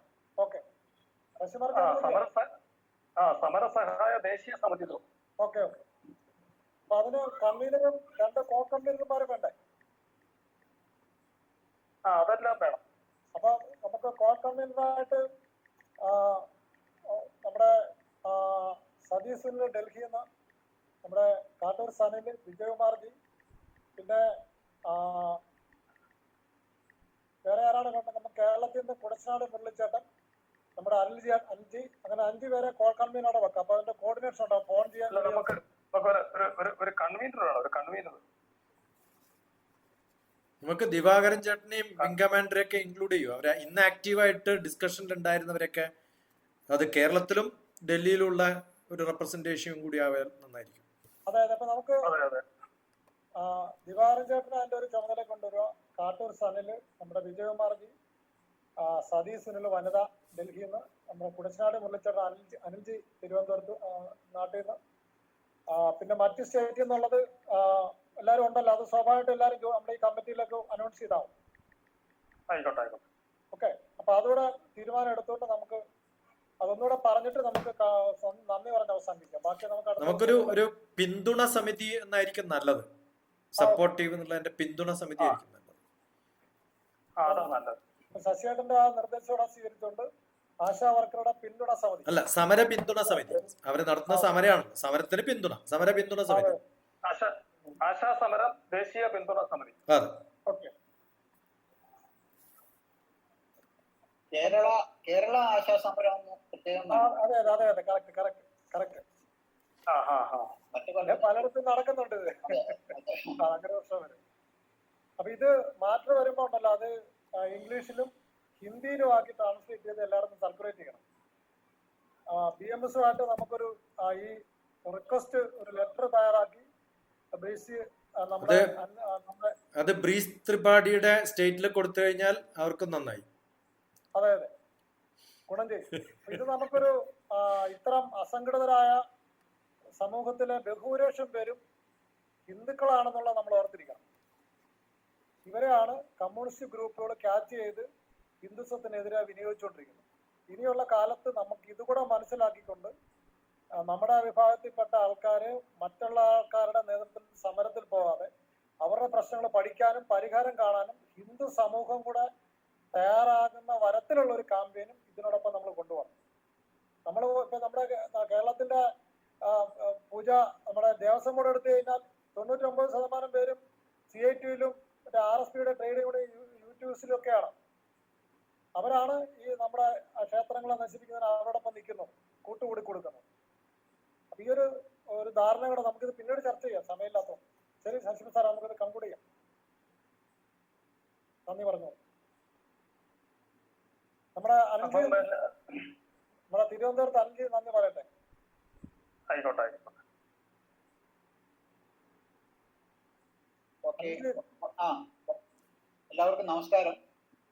വളരെ ഇൻഫോർമേറ്റീവ് ആയിട്ടുള്ള ഒരു ഡിസ്കഷൻ ആയിരുന്നു. ഇതിന്റെ ആശാസമരത്തിന്റെ കേരളത്തിലെ ഏറ്റവും അടിസ്ഥാന വർഗത്തിൽപ്പെട്ട ഒരു വിഭാഗത്തിൽപ്പെട്ട ആൾക്കാരുടെ ഒരു സംഘടിതരല്ല, അവരുടെ പ്രശ്നങ്ങൾ, അവരുടെ അടിസ്ഥാനപരമായ പ്രശ്നങ്ങളിലുള്ള സമരം, അത് ഒരു കമ്മ്യൂണിസ്റ്റ് നേതൃത്വത്തിലുള്ള ഒരു ഗവൺമെന്റ് അവര് ഈ തൊഴിലാളി വർഗത്തിനോട് കൂടുതൽ ആഭിമുഖ്യം കാണിക്കുമെന്ന് നമ്മൾ കരുതുന്ന ഒരു ഗവൺമെന്റ് പോലും അവരുടെ മുഖം തിരിഞ്ഞ് കാണിക്കുന്ന ഒരു പ്രവണതയാണ് നമ്മൾ. അവർ കൂടുതലായിട്ടൊന്നും ചോദിച്ചിട്ടില്ല. നമുക്കെല്ലാം അറിയാം ഇന്നത്തെ വ്യവസ്ഥയിലുള്ള ജീവിക്കാനുള്ള എന്തൊക്കെ വേണമെന്നുള്ളത്. അതനുസരിച്ചുള്ള ഒരു സമരമാണ് നടത്തിയിരിക്കുന്നത്.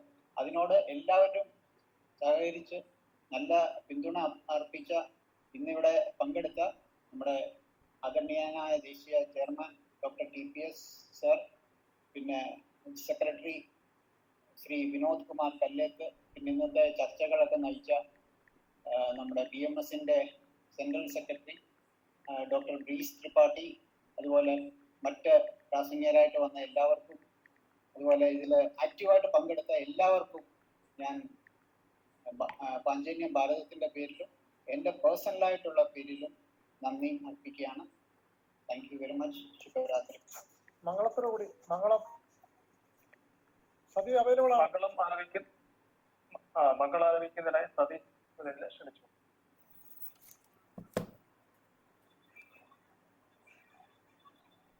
സതി തിരക്കാണ്. സതിയുടെ വീട്ടിലെ നമ്മുടെ ഡൽഹിയിലെ കുട്ടികൾ മുഴുവനുണ്ട്. ഇന്ന് അവിടെയാണ്, ഇന്ന് നാളെ. അപ്പൊ അവിടെ കുട്ടികളുടെ ഒരു പരിപാടി വെച്ചിരിക്കുകയാണ്. സതിയുടെ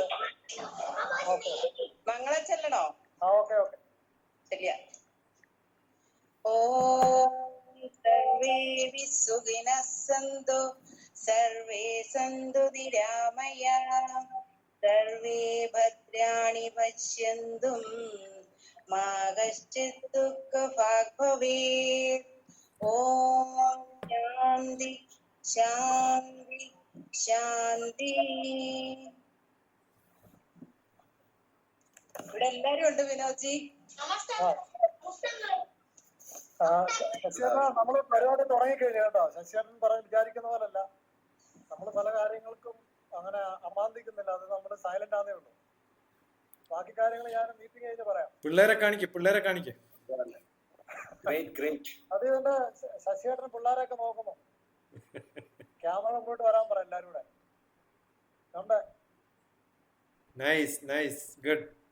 കുട്ടികൾ മാത്രമേ ഉള്ളൂ. സതിയുടെ കൂടെയാണ് കുട്ടികൾ എല്ലാവരും. അവിടെ രക്ഷിതാക്കളൊക്കെ അവരുടെ വീടുകളിലെ.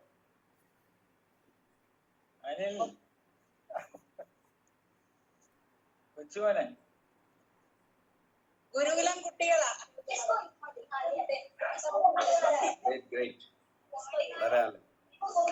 ഒരു അവധിക്കാല ക്യാമ്പാണ്. കുട്ടികൾ മാത്രം സതിയുടെ വീട്ടിലാണ്. ചില പാഠങ്ങളും ചില കാര്യങ്ങളൊക്കെയാണ്. പിന്നെ വീട്ടിൽ നിന്നൊക്കെ മാറി കുട്ടികളെ ജീവിക്കുക എന്നുള്ള ഒരു പ്രാക്ടീസാണ്. പിന്നെ നമുക്കൊരു ഫ്യൂച്ചറുണ്ട്. നമ്മുടെ ശശിയേട്ടൻ പറഞ്ഞ പോലെ നമ്മൾ അതിന്റെ ഒരു കള ഒരുക്കുവാണ്, അന്തരീക്ഷം. അപ്പം സഞ്ജി ഗുരുകുല വിദ്യാഭ്യാസം നമ്മുടെ അതെ. അപ്പം വളരെ സന്തോഷം.